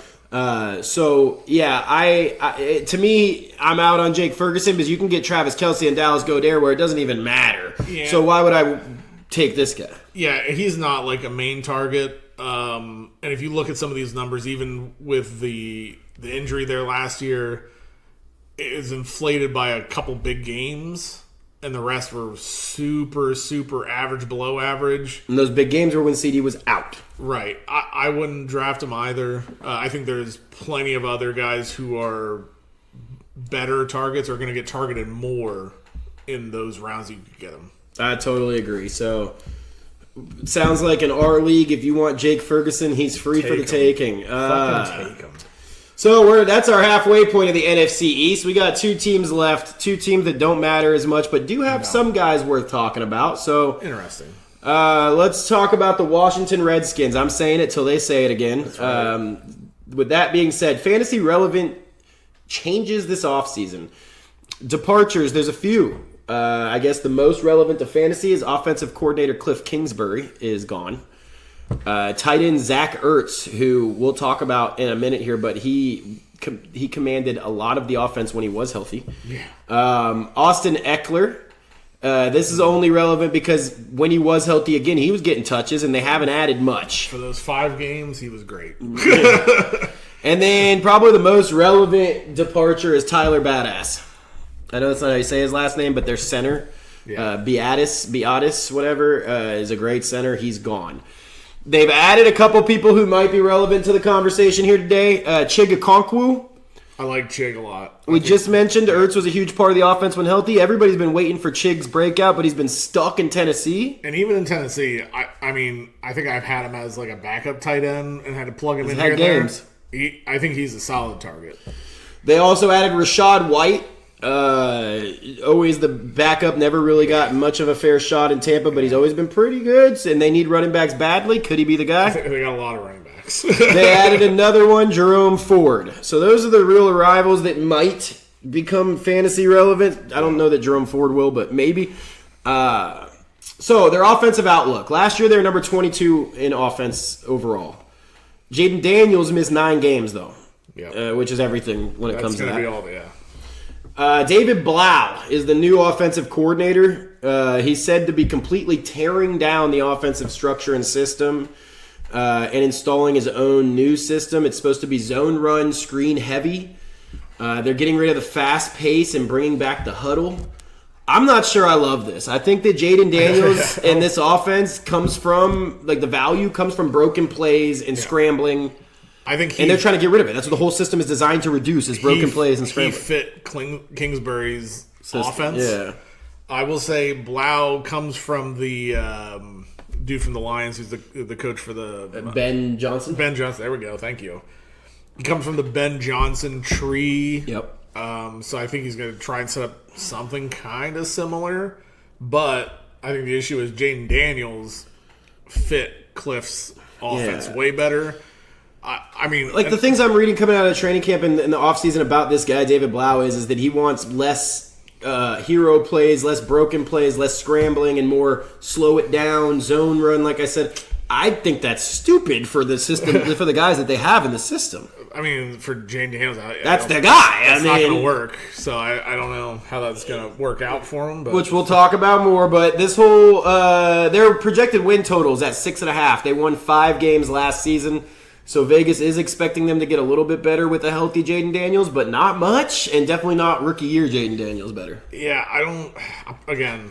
And it has nothing to do with NFC East. I probably wouldn't bet that just because I really have no idea what they're going to look like. I wouldn't bet it because I feel like it could go either way. They could be great with Jane Daniels back. It could be bad because Jane Daniels had a great rookie year and everybody kind of caught up to that. Yeah. So I don't know. Who knows? And then the new system, that scares me too. So I'd stay away from that one personally. Well, and in order, once again, to determine if you like, and betting is a different show, but if you like 6.5 wins, their schedule. The strength of schedule is right in the middle. They got the 16th hardest or the 17th easiest, however you want to say it. They start at Philly, then at Dallas, then home to the Giants, and then they are at home against Indy and Houston. So, we just talked about Dallas's defense getting better. Philly's defense is elite. Giants' defense is better than anybody says. Indy's not great. Houston's great. So, not a great first 5 games there. No, especially starting with 3 division matchups. Yeah, it's insane. Regardless, 2 of them on the road. And really, regardless how good your division is, having division matchups... And they're playing the toughest 2 teams on the road in the division. Yeah. Division matchups are always the toughest thing because they play you all the time. Yeah. But having Philly and Dallas... that's on the road is a tough start. Fantasy playoffs, a theme for the NFC East is they have a bye week in there. But other than that, they're home versus the Cardinals, in New York against the Giants, and in Pittsburgh against the Steelers. I don't hate it. No. But Pittsburgh was gettable last year, but they're supposed to have a good defense. I'm expecting it to be better this year. Giants' defense is pretty good, so the bye week fucks you. So, I don't know that I love it either. So we talked about him already, but probably the most fantasy relevant piece on this team, not probably, the most fantasy relevant piece on this team is quarterback Jaden Daniels. Talked a lot pretty much already in this Redskins talk about I don't love this scheme for him. No, me neither. But he is healthy now. Oh, see, that's the plus. So depending on how he fits in there, we'll see how much the offensive coordinator tailors whatever he's trying to do to him. I assume he's going to have to a little better, bit. Dude, yeah. I would hope so. If not, we'll see. This guy is also super young, the offensive coordinator. Jane Daniels young too. Yeah. David Blau was just in the league. Yeah, so we'll see how he handles that. I'm on it. Another thing I put in here that's worth noting for his performance, his mom is still not allowing him to talk to chicks. So that's, we saw how that went for Connor. If you don't fuck, dude, you can't. Anyways, gotta relieve your stress. That's what I'm saying, dude. So he's not injured, but his balls are. But anyways, he's going as quarterback 5. I have him as 6. The only guy I put above him we already talked about, Jalen Hurts. That's not going above him right now. Jalen Hurts is technically going at 6. Yeah. Jaden Daniels going at 5. Flip those for me. But otherwise, I don't hate him as quarterback 5 or 6. I just like Jalen Hurts' floor better. I think this guy's got. We already talked about it. See, the reason Jalen's just slightly above him to me is Jalen Hurts can be the number 1 quarterback, but is not going to be the number 10 quarterback. He's going to be better than 10, could be 1. This guy could be, did I even say what he was last year? No, because it's not what we're talking about because he didn't play any games. Yeah. He could not play, or he could be quarterback 1. So the range of outcomes is immense for this guy. Yeah, I'd probably have him a little bit lower, if for nothing else. Again, it kind of depends on how they're going to deal with the new scheme, how much he's going to run. I don't love the targets he has. as far as who he's throwing it to either. So all right, well, tell me could the be line. good, could be bad. Tell me the line, because I have him at 6, like I said. So that means, the top 4 are the top 4. Josh Allen, Lamar Jackson, Drake May, Joe Burrow. In whatever order. I don't know that I agree with the order, but, those are the top 4. Then, right now, Jaden Daniels is slotting in. Under him, you tell me where you won't, where will you take Jaden Daniels? Jalen Hurts? We're taking Jalen Hurts. Obviously. Jackson Dart? No. I'm taking Jaden Daniels, right? Yes. So far you got him at 6'2". Caleb Williams? I think he's neck and neck with Caleb Williams. Justin Herbert, Dak Prescott, Trevor Lawrence? I think Justin Herbert better than Jane Daniels. Dak Prescott, I think, is going to be better than Jane Daniels as well. Trevor Lawrence quarterback 4 last year. True. I don't know if he keeps that up. We'll see. I mean, Liam Cohen, dude. Liam Cohen is an outstanding quarterback coach for sure. His is probably going to be more of a wait and see kind of deal. I don't know that I could take him over Jaden Daniels, but I could see him doing better. Yeah, when I say take him over, just because of where Jaden's going, I don't know if I would want to draft him as high as he's going. Yeah. If somehow he falls, sure. Where he's going, I would rather take other players in general, because I'm fine taking. He's going to the 5th round, by the way. So I'd be fine taking Caleb Williams, Justin Herbert. I'm not going to take Dak, but Dak, all those guys in later rounds, and probably feel very comfortable with that. You could get Caleb and Justin in the 6th and Dak in the 7th. So 2 rounds, 1 or 2 rounds later, you can get a guy that we're telling you might be better. So I would rather just wait the 1-2 rounds and take them. I haven't ended up with them in a mock yet. Like I said, a little bit too much of a immense range of outcomes for me. I don't like that it could be the worst decision ever or the best. So it's kind of scary. All right, so the running backs, it's a game I like to call pick your fucking favorite, because this is the messiest running back room I think I can think of. I can't think of a messier one. I fear that because of that, it's just going to be one hell of a committee. But with that being said, let me name them, and then we can talk about what we think. We got Rashad White is going as running back 40. You got Ja'Cory Crosky-Merritt, Bill, going as running back 37. You got Jerome Ford and Katron Allen. I didn't have enough fingers and toes. They're going very late. Out of all these, I like Katron Allen for free at the end of my draft. I 100% agree. The issue with this is that somebody's going to be the main back. Yep. I don't think it's going to be a 4-man rotation, really. I think it's definitely going to be a 2-man rotation. It's the matter of, I don't know which 2 are actually going to be getting it, because honestly, just looking at it could be any of them. Because I don't. So I think it's very likely that Katron Allen is at least a short yardage goal line back. So obviously I love Katron Allen coming out of Penn State.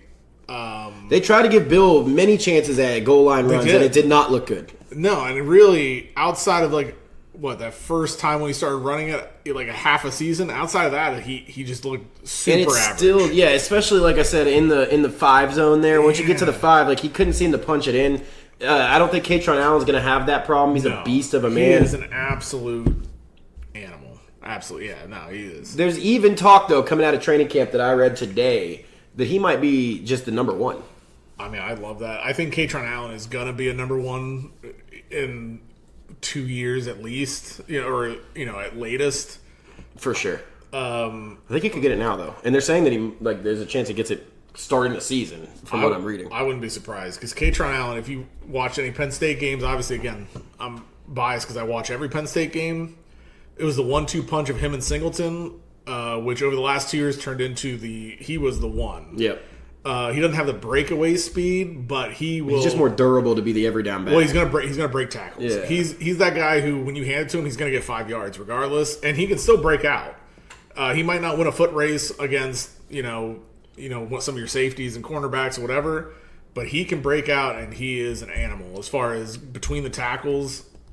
And he can catch the ball too. So, well, speaking of catching the ball, right now they are leaning heavily towards Rashad White being the 3rd down back. So you mentioned you think it's going to be 2 guys. The way that it's coming out of training camp, according to beat writers in Washington, is it's looking like Katron 1st and 2nd, and goal line Rashad in the 3rd down passing role. Which makes sense. And it does work. He's a great pass blocker. Yeah, and he can catch. Too, and he can catch. Yeah. So if he's the pass catching back, I think that gives him some value either way, especially in PPR, which we play in.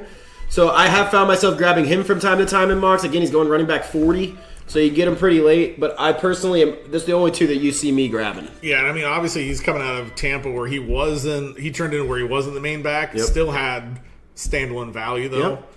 Especially when Bucky got hurt. And we're talking he's going to have to compete with Bill and Katron Allen And Jerome Ford. Which I think he's going to obviously win out over those guys, Yeah. for nothing else because of the experience he has. And he's still usable. He wasn't bad. I don't know if he's a main back, but he has value. They are saying there's a chance he wins the overall job as well, but it looks like at the very least, he'll be your third down pass catching back. So there's value to that, as I said, in PPR. Yeah, and before Bucky, he wasn't bad as a starting back at all. I mean he's playable in fantasy. He wasn't winnable for the Bucks. No, from a fantasy standpoint, though, Yeah. he was not bad to have. He wasn't bad to have as a or a running back 2, 3, flex.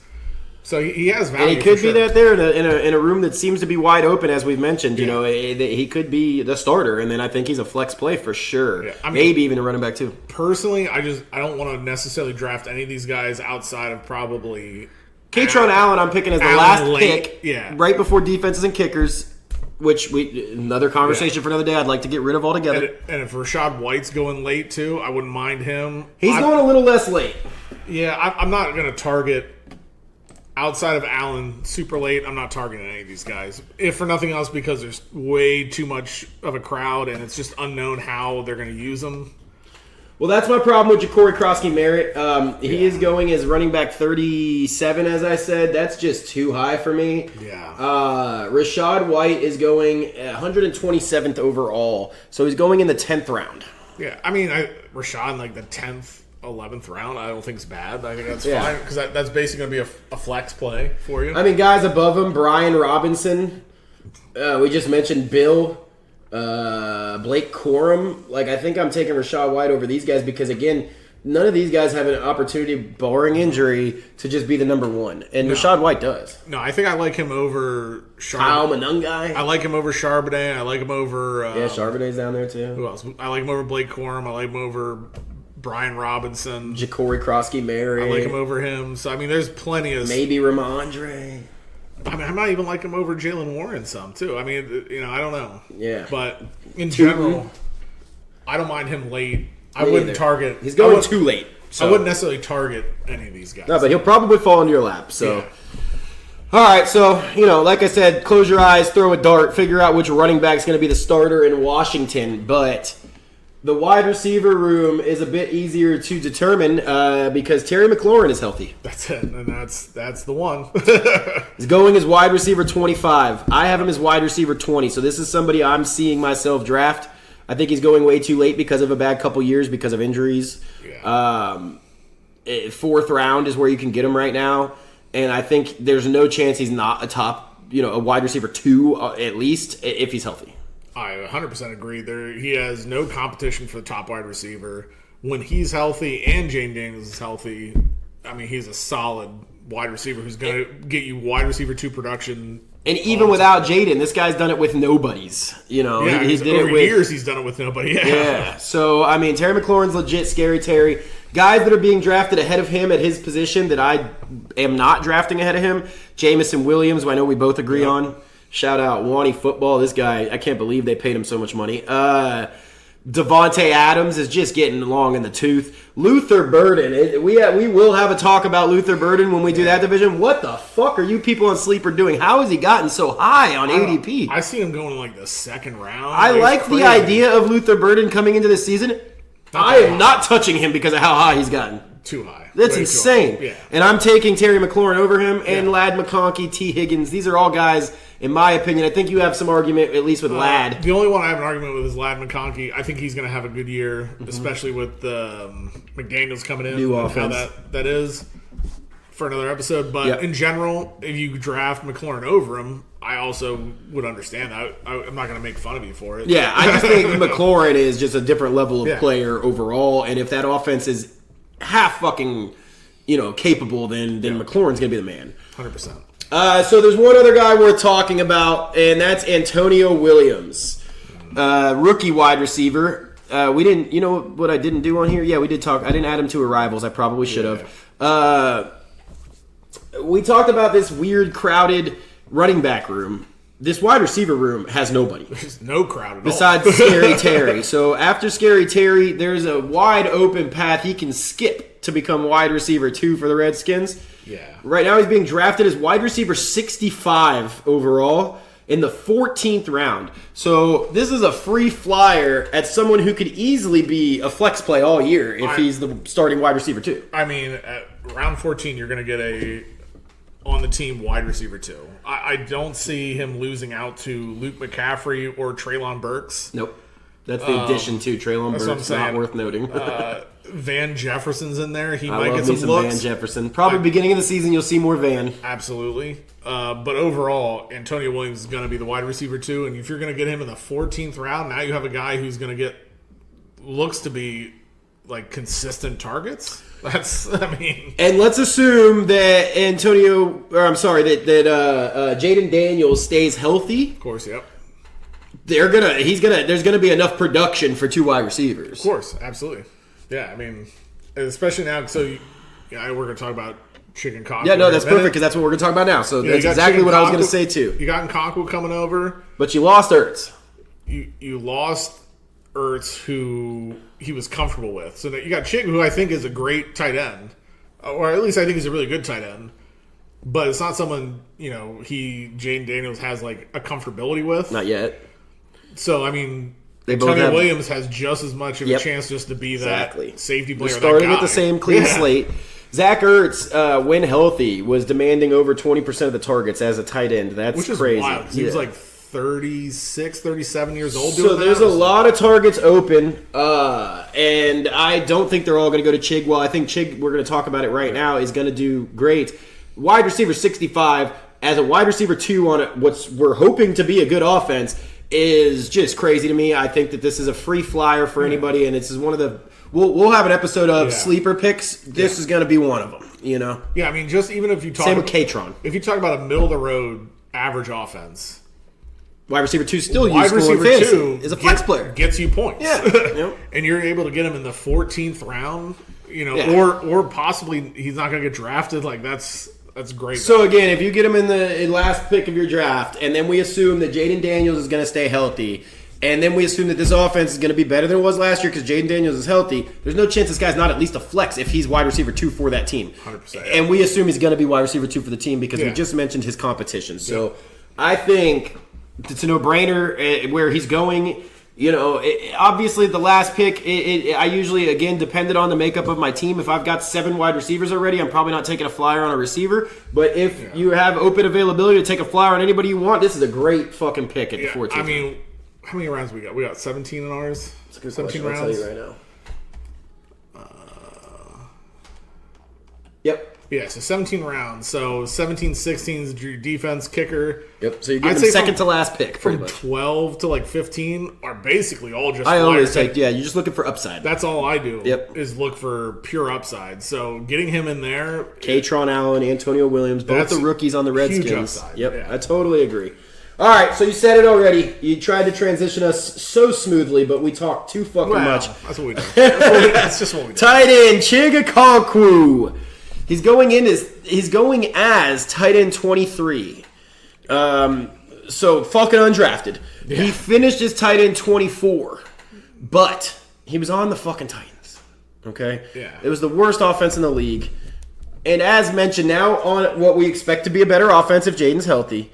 Even without Jaden, they were a better offense last year than the Titans. Absolutely. And then Ertz leaving 20% of the targets gone and 20% of the fantasy points gone and available for Chig to take. Therefore, I think tight end 23 is too low. This, to me, he could easily be a top 12 guy, a starting tight end on a team. If you do what we talked about with Dallas Goedert, and I can never say his name right, that's why I always just say Joe Dirt. What is it? Goddard? Goddard. I Goddard. said Goddard. It is Goddard. Goddard. It could be wrong. All right. Well, he is a god. At least against the Bucks. But I think if you go no tight end and just stock up on skill players throughout your draft, you can grab this guy at the very fucking end, and I think he could be a startable tight end. So even on the Titans last year, he had 8 games where he was over 8 points. Yep. And as a tight end, that's tight end, that's solid points. Now he's going to give you a couple zeros and ones. No, on the Titans, he's going to do that. In general, yeah. But yeah, I think 8 games. I don't think he's going to do that on the Redskins. I'm serious. I'm kidding. Daniels out there. 8 games of 8 points and over on the Titans last year. So overall, I think he was like, it looks like he said he was 21st. He finished like 21st as far as tight ends. You know, it is what it is. But again, if you're talking that between 12th and 15th. Did he miss any games? I don't think so. Well, he got a 0 in there, so maybe he missed a game or two. But yeah, no. At that point, point, I don't think you can look at last year. You're talking about a completely new team, completely new quarterback, everything. Well, you know, the Titans had nobody to cover. Yeah, and we know who are you going to cover? Well, yeah, we know Jane Daniels targeted Ertz, so he's looking a lot. He's looking at the and tight that's end. older, as you mentioned. Yeah, so he's looking at the tight end.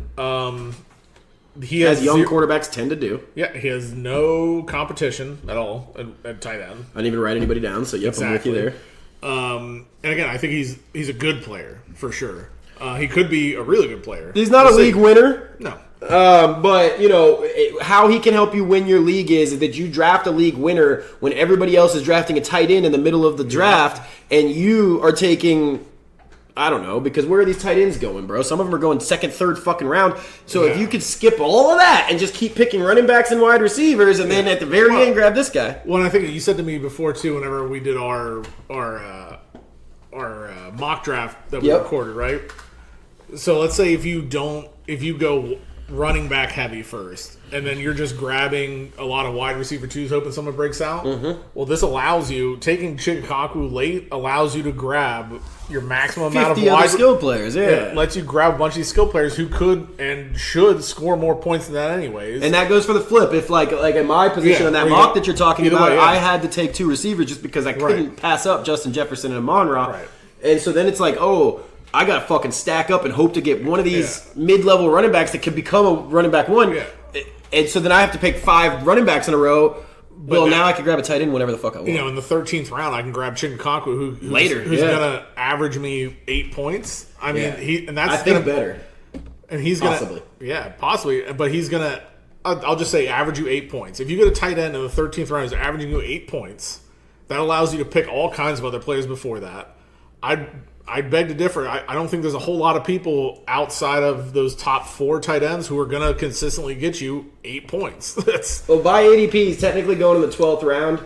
I can tell you this, in my league, there's not 2 tight ends drafted to every team. So if he's going as tight end 20... 21, 20... Whatever I said, 23, he's not getting drafted in our league. No. So you can take him whenever you want. Yeah, that's what I'm saying. And like I said, after Tyler Warren, all of those tight ends...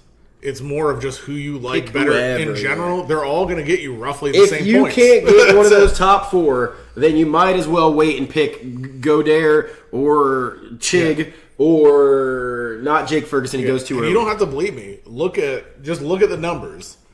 I'm telling you, after Tyler Warren, it drops to where they all average roughly 8 points. Yeah. Or I know in that range. It's always been that way with tight ends. There's no point, unless you're getting them one of the top guys, there's no point in taking them early. I do think because of that, there is a strategy to taking a tight end earlier than a lot of people. Yeah. Like getting a Trey McBride or a Brock Bowers can really help your team. Yeah. But with that being said, on this next team we're going to talk about, there's another tight end, which we're not going to start with, but we're going to get to eventually, that I like taking at the very end, actually above Chig. But we'll first just talk about the team. So it's the New York Giants. They're finally, I don't know if you saw, did you see John Harbaugh's introductory speech? Where he just repeated that they're the Giants like 5 times? So what team are we talking about? The New York Giants! Which team is it? You guys nervous? You guys nervous? We're the New York Giants! I will say, I'm stealing this take from Pat McAfee. Shout out, love Pat McAfee, no matter how many people hate him. I don't care how many people have to get fired at ESPN either. And just so we're clear, that West Virginia team. Oh my God, yeah. Best West Virginia team. Pac-Man, fucking Steve Slayton, I think. Love you, Pat. I hope you come on the show someday. Or we can come on yours. That'd be great. We'll do 3 minutes on your shit about anything you want. You know what? You don't have to have us on the show. Just have us out to the compound. I'll intern. Just have us out to the compound to hang out. I'm fine with that too. With that being said, his take was that the social media manager that posted that clip is really to blame. Sure. I'm sure that speech was 30 minutes long. There had to be. For some reason, the only clips we got is, "We are the New York Giants." We are the New York Giants. There has to be something else in there. There's so much in there. I guarantee you, dude. If not, Well, watch the clip. All right. If you watch it, he's standing here saying we're the New York Giants, Yeah. and then he's magically over here. So it's like, okay, what happened in between? He clearly walked, but we didn't get to see it. He said stuff during that time, What too. if he literally just didn't say anything, just Said, walked "We're over the the other part, Giants." and then just started saying he was the New York Giants again? Maybe just add in some curse words and that could work. Just mumbled We to are the himself. New York Giants. The New York fucking Giants. Angrily mumbled to himself as he walked across the room. I mean, he's always been a weirdo. But I think that the not speech... as weird as his brother. His True, brother's way but weirder. the family's weird in general. Yes. And I'm sure that the speech was better than what we saw, though. I mean, he's also, even though weird, great coaches. I really hope. I'm not gonna lie. I hope it wasn't. I hope it was just him mumbling around and then just screaming New York Giants because that'd be awesome. I mean, that means that their outlook's not great for this season, in my opinion, if that happened. No. I do think, and I'm not alone here, this is not a hot take. This is one of everybody's favorite team to pick that went from one of the worst teams in the league to possibly a playoff team this year. I think there's a chance. Let's talk about their relevant changes. So this offseason, they lost Wan'Dale Robinson and their entire coaching staff. Correct. Yeah. They've gained John Harbaugh and Matt Nagy. The biggest things to talk about. Yeah. Matt Nagy, he likes motion. He relies heavily, though, on 12 and 13 personnel, that's how I use the transition here. We'll talk about tight ends more because that means multiple tight ends on the field. So that should be good for likely. They will optimize the mobility of Jackson Dart. This guy, Matt Nagy, has always done a great job. He's done great with Lamar Jackson. He does great with mobile quarterbacks. He loves RPO. So if this guy, Jackson, can take the next level as far as decision-making, should have a great year. They added a ton of depth receivers and special teams contributors, and the mammoth of a man, Patrick Ricard. Yes. So those are their additions. Yep. Offensive outlook. They finished 13th in offense last year in a season in which surprises me. Yeah, I think they won 4 games. Yeah, they won 4 games. They finished 13th with a great defense. I believe, even though we just said that, wow, it's 13th, they could improve on that this year. Their projected win total's at 7.5 after winning 4 games last year, so I'm not alone in expecting an improvement. Seems like the experts also think so. It looks like they're thinking they're going to double their win total at least. What was the win total again? 7.5, and they won 4. Yeah, again, that's one of those ones I don't have strong enough feeling to bet that one just because I think that's probably pretty on the mark. I could see him going 8-9. I could see him going 6 or 5. Yeah, I think they're going to do better than 4. I think they're going to have an improvement this year. Yeah. A lot of it depends on injury, which we're going to talk about, but it also obviously depends on the schedule. This is another team that's right in the middle of strength of schedule. They have the 16th easiest or 17th toughest, however you want to say it. They started home versus the Cowboys and Rams. Then they go on the road versus the Redskins and Panthers. Not a murderer's row, but the Rams, I think, are going to be one of the best defenses in the league this year, especially if Aaron Donald signs as everybody expects. And I think Carolina is underrated defensively. Carolina spent a shit ton of money on defense. And they were already good.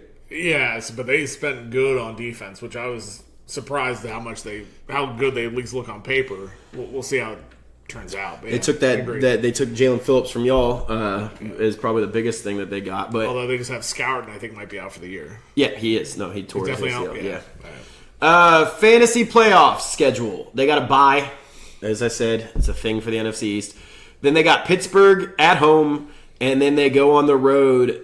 Oh no, I'm sorry. They also are at home. No, they got Pittsburgh and Pittsburgh. They're at home against the Redskins and on the road against Dallas. So they start kind of similar to how they end as far as teams. It's not a bad ending. I agree. Again, depending on Dallas. Besides the bye. Depending on how Dallas's defense looks, I think that's a pretty solid. I do think Dallas' ending. defense is better, but How much better? I guess more the question. If they're better, they can still be bad. well, not to mention this first guy we're going to talk about, Jackson Dart. Guys like him, it doesn't matter how good your defense is. Even the best defenses struggle against running quarterbacks. Absolutely. Right? Yep. He's going as quarterback 7 right now. He finished as quarterback 14. He only started 11 games, though. So he finished as quarterback 14 on the season, starting 11 of the 17 games.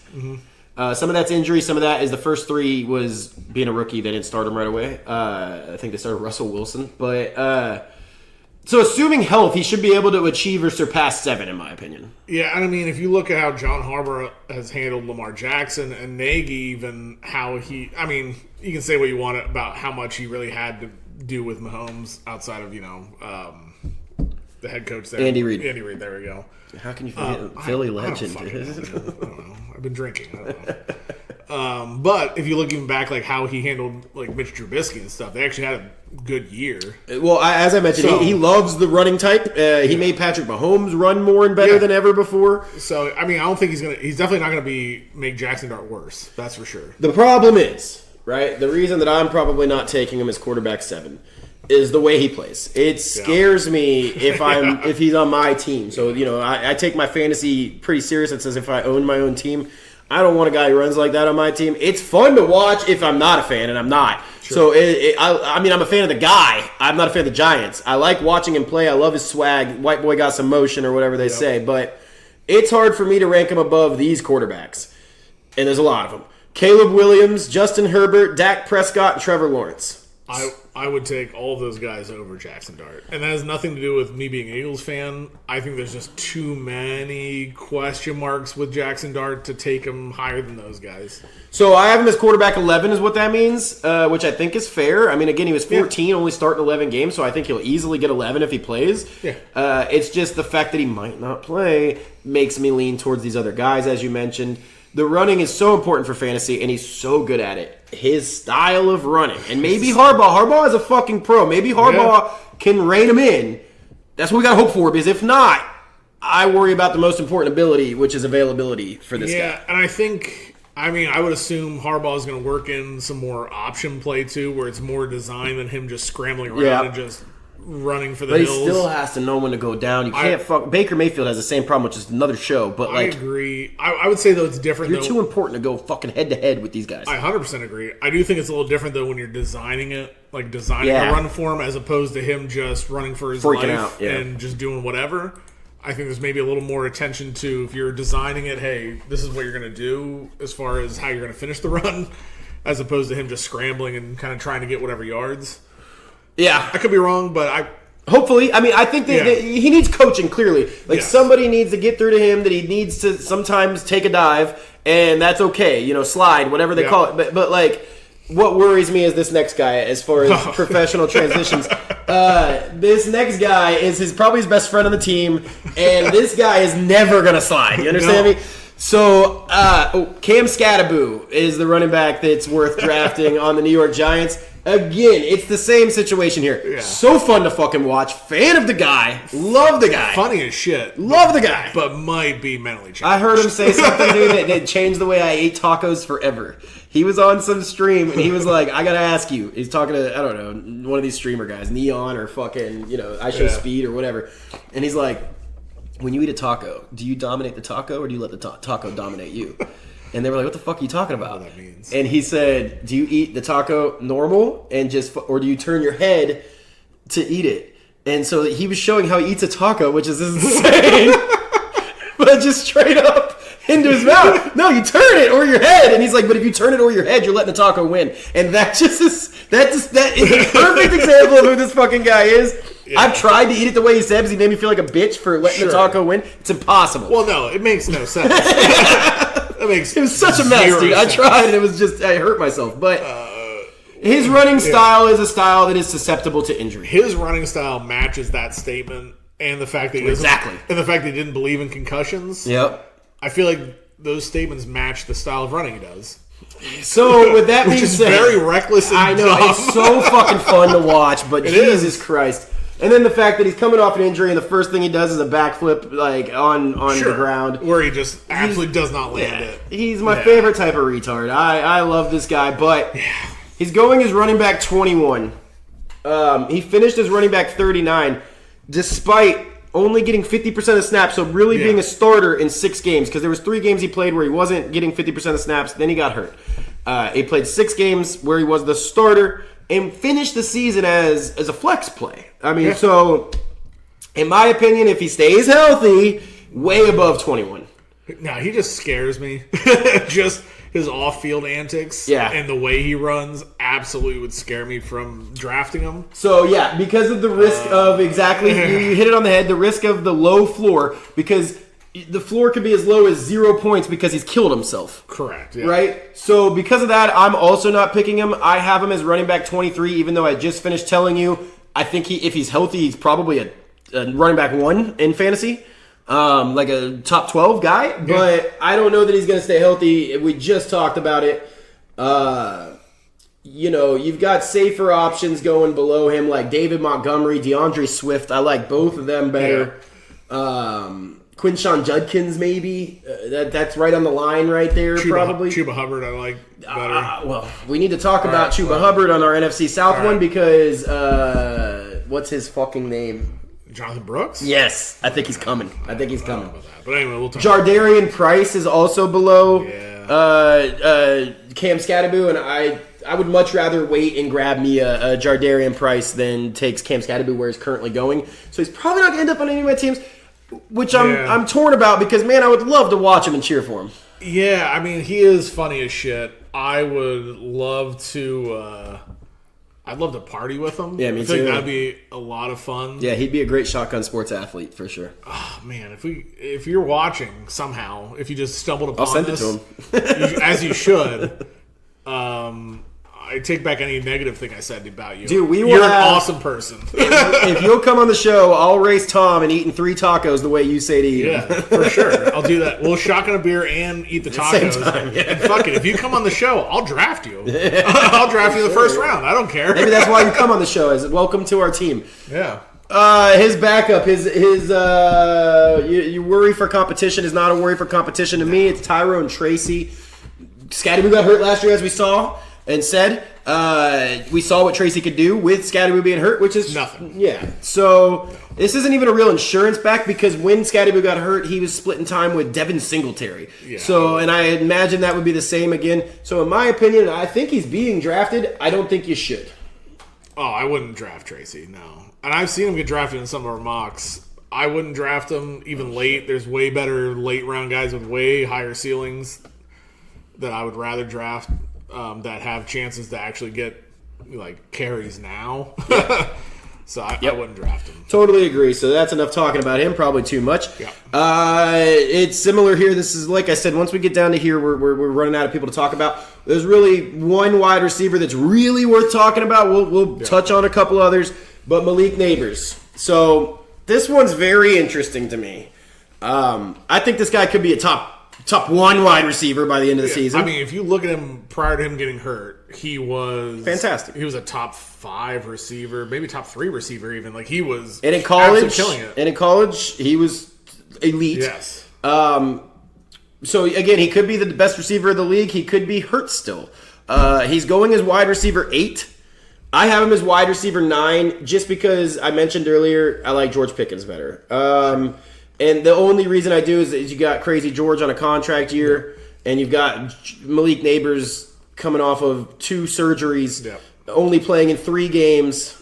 Yeah, I mean, I nitpick and disagree and say I would rather take Neighbors, again, outside of the Dallas stuff. Understand. I would take Neighbors. The injury stuff worries me a little. It looks like he's recovered pretty well and should be fine. Assuming we're talking healthy, back to normal, I'd rather take Neighbors. So, recent news, even though I mentioned he's gotten 2 surgeries on that knee, recent news is he should be able to avoid the PUP list. That's huge for him. So, like I said, to put a bow on him, this guy could be a league winner or he could be a giant bust. Yeah. But because of where he's going, that scares me. I like taking players like that. I agree with that. Not here. I mean, I'm not targeting him because of that, because of the injury stuff. It's just too high. I agree. If he's going where Scary Terry's going, it would be... That's a whole different story. Another round or 2 later, you should run to grab him. Because the other thing is, he's probably not going to do anything in camp. I would highly doubt he's ever in a preseason game. So you're really not going to know until he's out there. Yeah. If they put him in a preseason game, then that speech was the whole speech. That might be it. I don't know. I would assume he's definitely not going to be out there for preseason. I assume he's not going to do much at camp outside of just normal little workouts. I don't think he's scrimmaging against anybody. He's missing the pup, but missing the pup just means he's probably going to play week 1, hopefully, or within the first 4. Yeah, I'd say he's. I mean, It doesn't say yet he's starting week 1. That's true. Yeah. But the reason you avoid the pup is so that you can play that. Yeah. You don't have to worry about the first few games. Well, it means you can get him in there in the first quarter of the season. It means there's definitely not a setback enough where you're not going to play those first couple games. He's going to come in at some point in those games, if not the first one. Maybe it's slow to start, but if he ends up staying healthy, then goes back to old neighbors, then he's going to be a difference maker for your team. He's a top 5 receiver then. All right, well, under him, another reason why he is so, again, it makes it so hard here because, God, he's got to be the only guy catching any passes here. We mentioned that they lost their biggest receiver last year, Wan'Dale Robinson. Behind him, they added a bunch of average Joes. It's tough to say who's going to be number 2 or fantasy relevant at all. Yeah. I wrote a bunch of guys down with question marks next to the name. Malachi Fields, Odell Beckham Jr. Right now, they're projecting Darius Slayton as the number 2. Yeah. And then they say Mooney, another new addition, Darnell Mooney, Calvin Austin III, and Juju Smith-Schuster, all brand new to the team. They're fighting for the starting slot position right now. Yeah, I mean, I think Slayton gets the 2 position. He's leading it now. I like Malachi, though.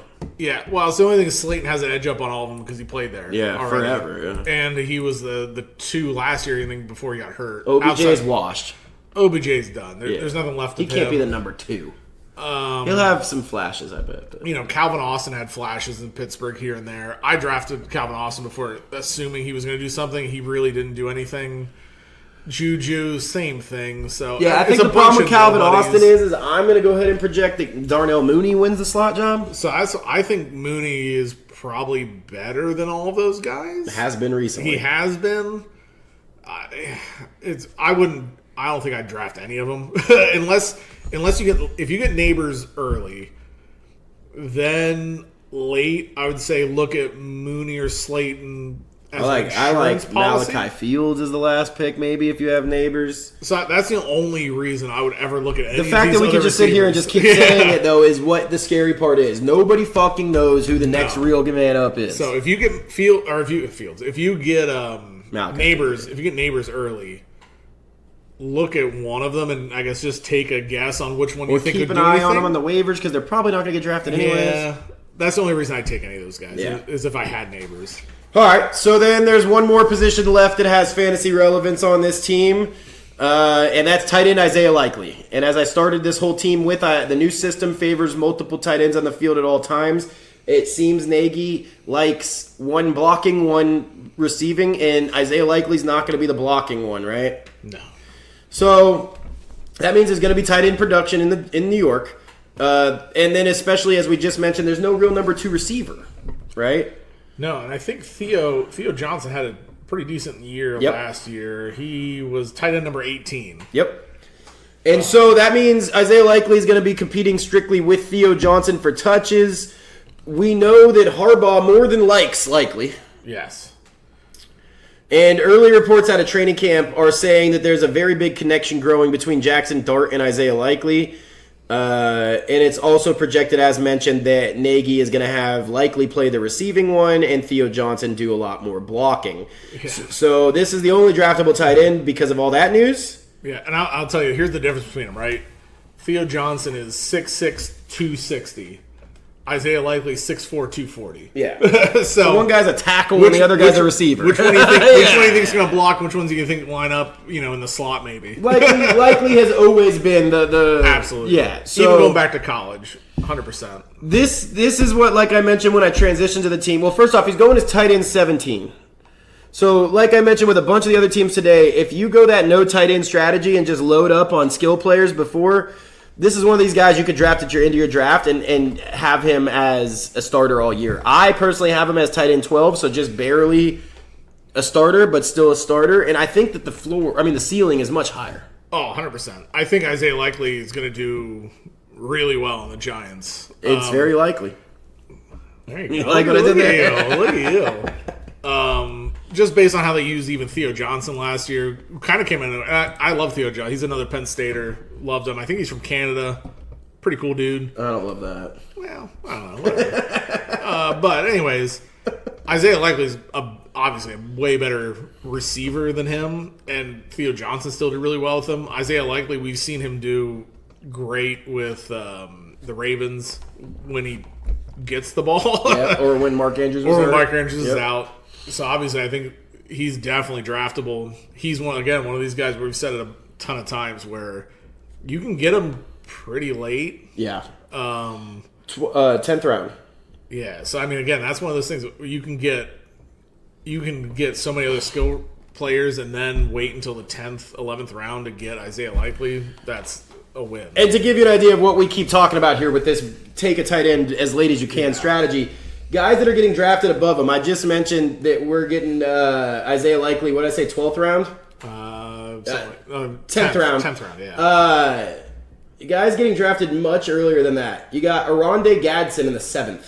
Yeah, I hate that. Me too. Dalton Kincaid in that same round. I'm taking Likely over both of those, even if they were getting drafted at the same position. Definitely where he's at. I'd take Kittle over him. Jake Ferguson. I'd take him over Ferguson. I'd take him over Hunter Henry. Take him over Henry. Mark Andrews. I'd take him over Andrews. So that's the difference between our, again, he's going as tight end 17. I've got him as tight end 12 because there's 5 guys right there I just mentioned. Yeah. So, now there's guys going around the same position as him. Kenyon Sadiq, Dallas Goedert, Travis Kelce. Now, Brenton Strange. I like all those guys too. Yeah. So, and again, that's the beauty in it. Wait, and you have a choice between all these guys. You're going to have plenty of choices. All right, so with that being said, a couple things I want to do to wrap up. One thing I didn't even prepare you for. So on the spot, Tommy Unders, if you need me to, you probably be able to do this pretty quick. Let's see it. Let's predict our division outcomes. Who's going to win the division? Who's coming in second? Who's coming in third? And who's coming in last? All right. Easy. I think Eagles win the division. Outside of my bias, I think they have the best roster. I think Nick Sirianni's proven time and time again he can win games even with deficiencies on that offense, which I think will be better. I don't know how much Dallas's defense has really improved. And even if the Giants and Redskins or Giants and Washington make some moves, I don't think they're not on the level of Dallas or Philly. So I think Philly wins the division. All right. So does that mean you got Dallas second? I think Dallas second, Giants third, Washington fourth. All right. So, just to be a hater and also because we talked about it before, I don't think ever has there been a team win it 3 times in a row.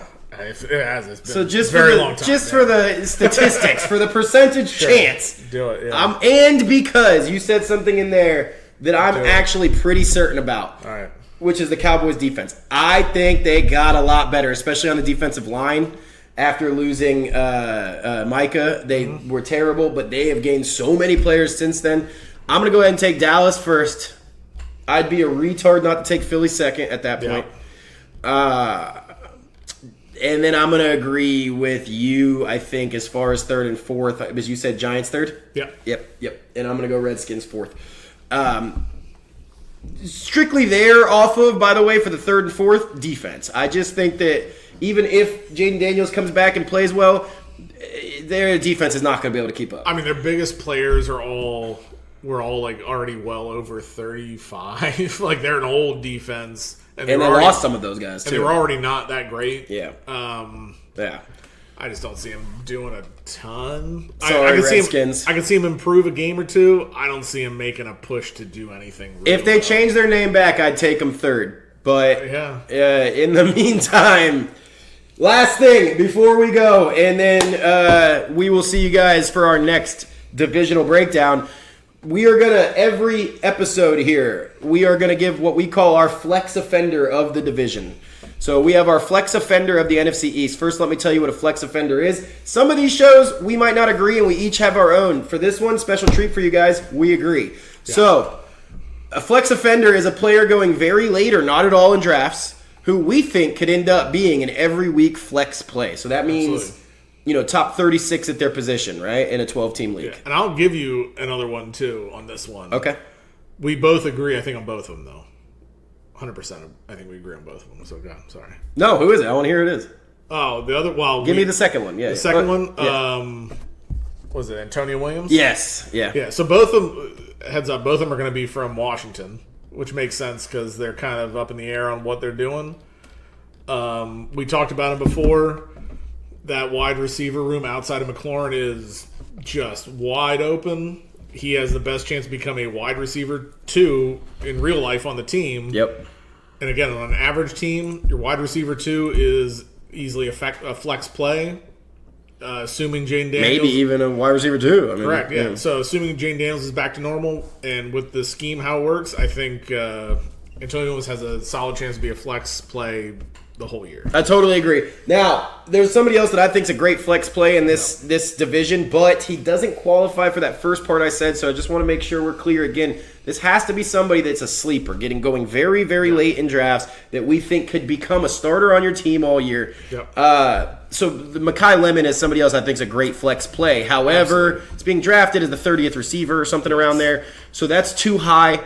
So like you said, the one that we agreed on to be our overall flex offender of the NFC East is Katron Allen. We talked about him in depth when we talked about the Redskins. Yep. You could get him for pretty much free at the end of your draft. I literally just did a mock before we got this today while I was prepping, and I got him as my pick right before I picked defense. Yeah.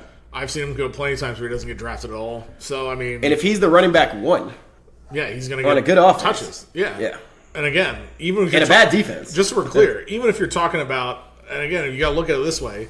If you're talking about the running back 1, even on a bad team... Yep. You're talking a flex play. It's just about opportunity. Absolutely. It's all about carries. He has been through Penn State, who has not always had a good line. Yeah. And produced enough to be the top runner, the overall top rushing running back in Penn State history. Yep. Just so we're clear, Penn State has a great history of running backs. He's gotten more yards than all of them. And he has a wide open running back room he's going to in the NFL. Yep. And again, he's free. So that is what makes him our flex offender of this division. It's somebody that, I mean, when you draft like that, if you get somebody in the 15th round that becomes a starter at your flex all year. Yeah, who could possibly produce numbers like a RB2. Yeah. I mean, well, he's going to get touchdowns, I think, no matter what he does. Well, that's what I'm saying. But if he's running back 1, I mean, he's probably that's what I'm saying. You get a guy in the 15th round or possibly as a waiver. Yeah. who is producing running back 2 numbers, you're going to win your league. And I mean, to be clear, too, when I did that mock prepping here today, I am again prepping for the draft that's coming up, which means I'm drafting at the 11th position. I got him in the 15th round, pick 11. Yeah. So there's only one other pick left before people start taking defenses and kickers. So there's probably plenty of leagues that he's not going drafted because not everybody's drafting like us, obviously. So yeah, man. I mean, I think that could be a big gain for your team, getting somebody like Katron Allen at the end. Absolutely. So that's it. That's our NFC East. Tom predicts the Eagles to win. Imagine that. You know, I'm just trying to be contrary. They probably will. But with that being said, tune in next. We'll probably go ahead and stay with the theme of indulging ourselves and go with the NFC South next. You cool with that? As we should. Yeah. We definitely should. So NFC South coming next. Tune in then. Love you guys. See you then.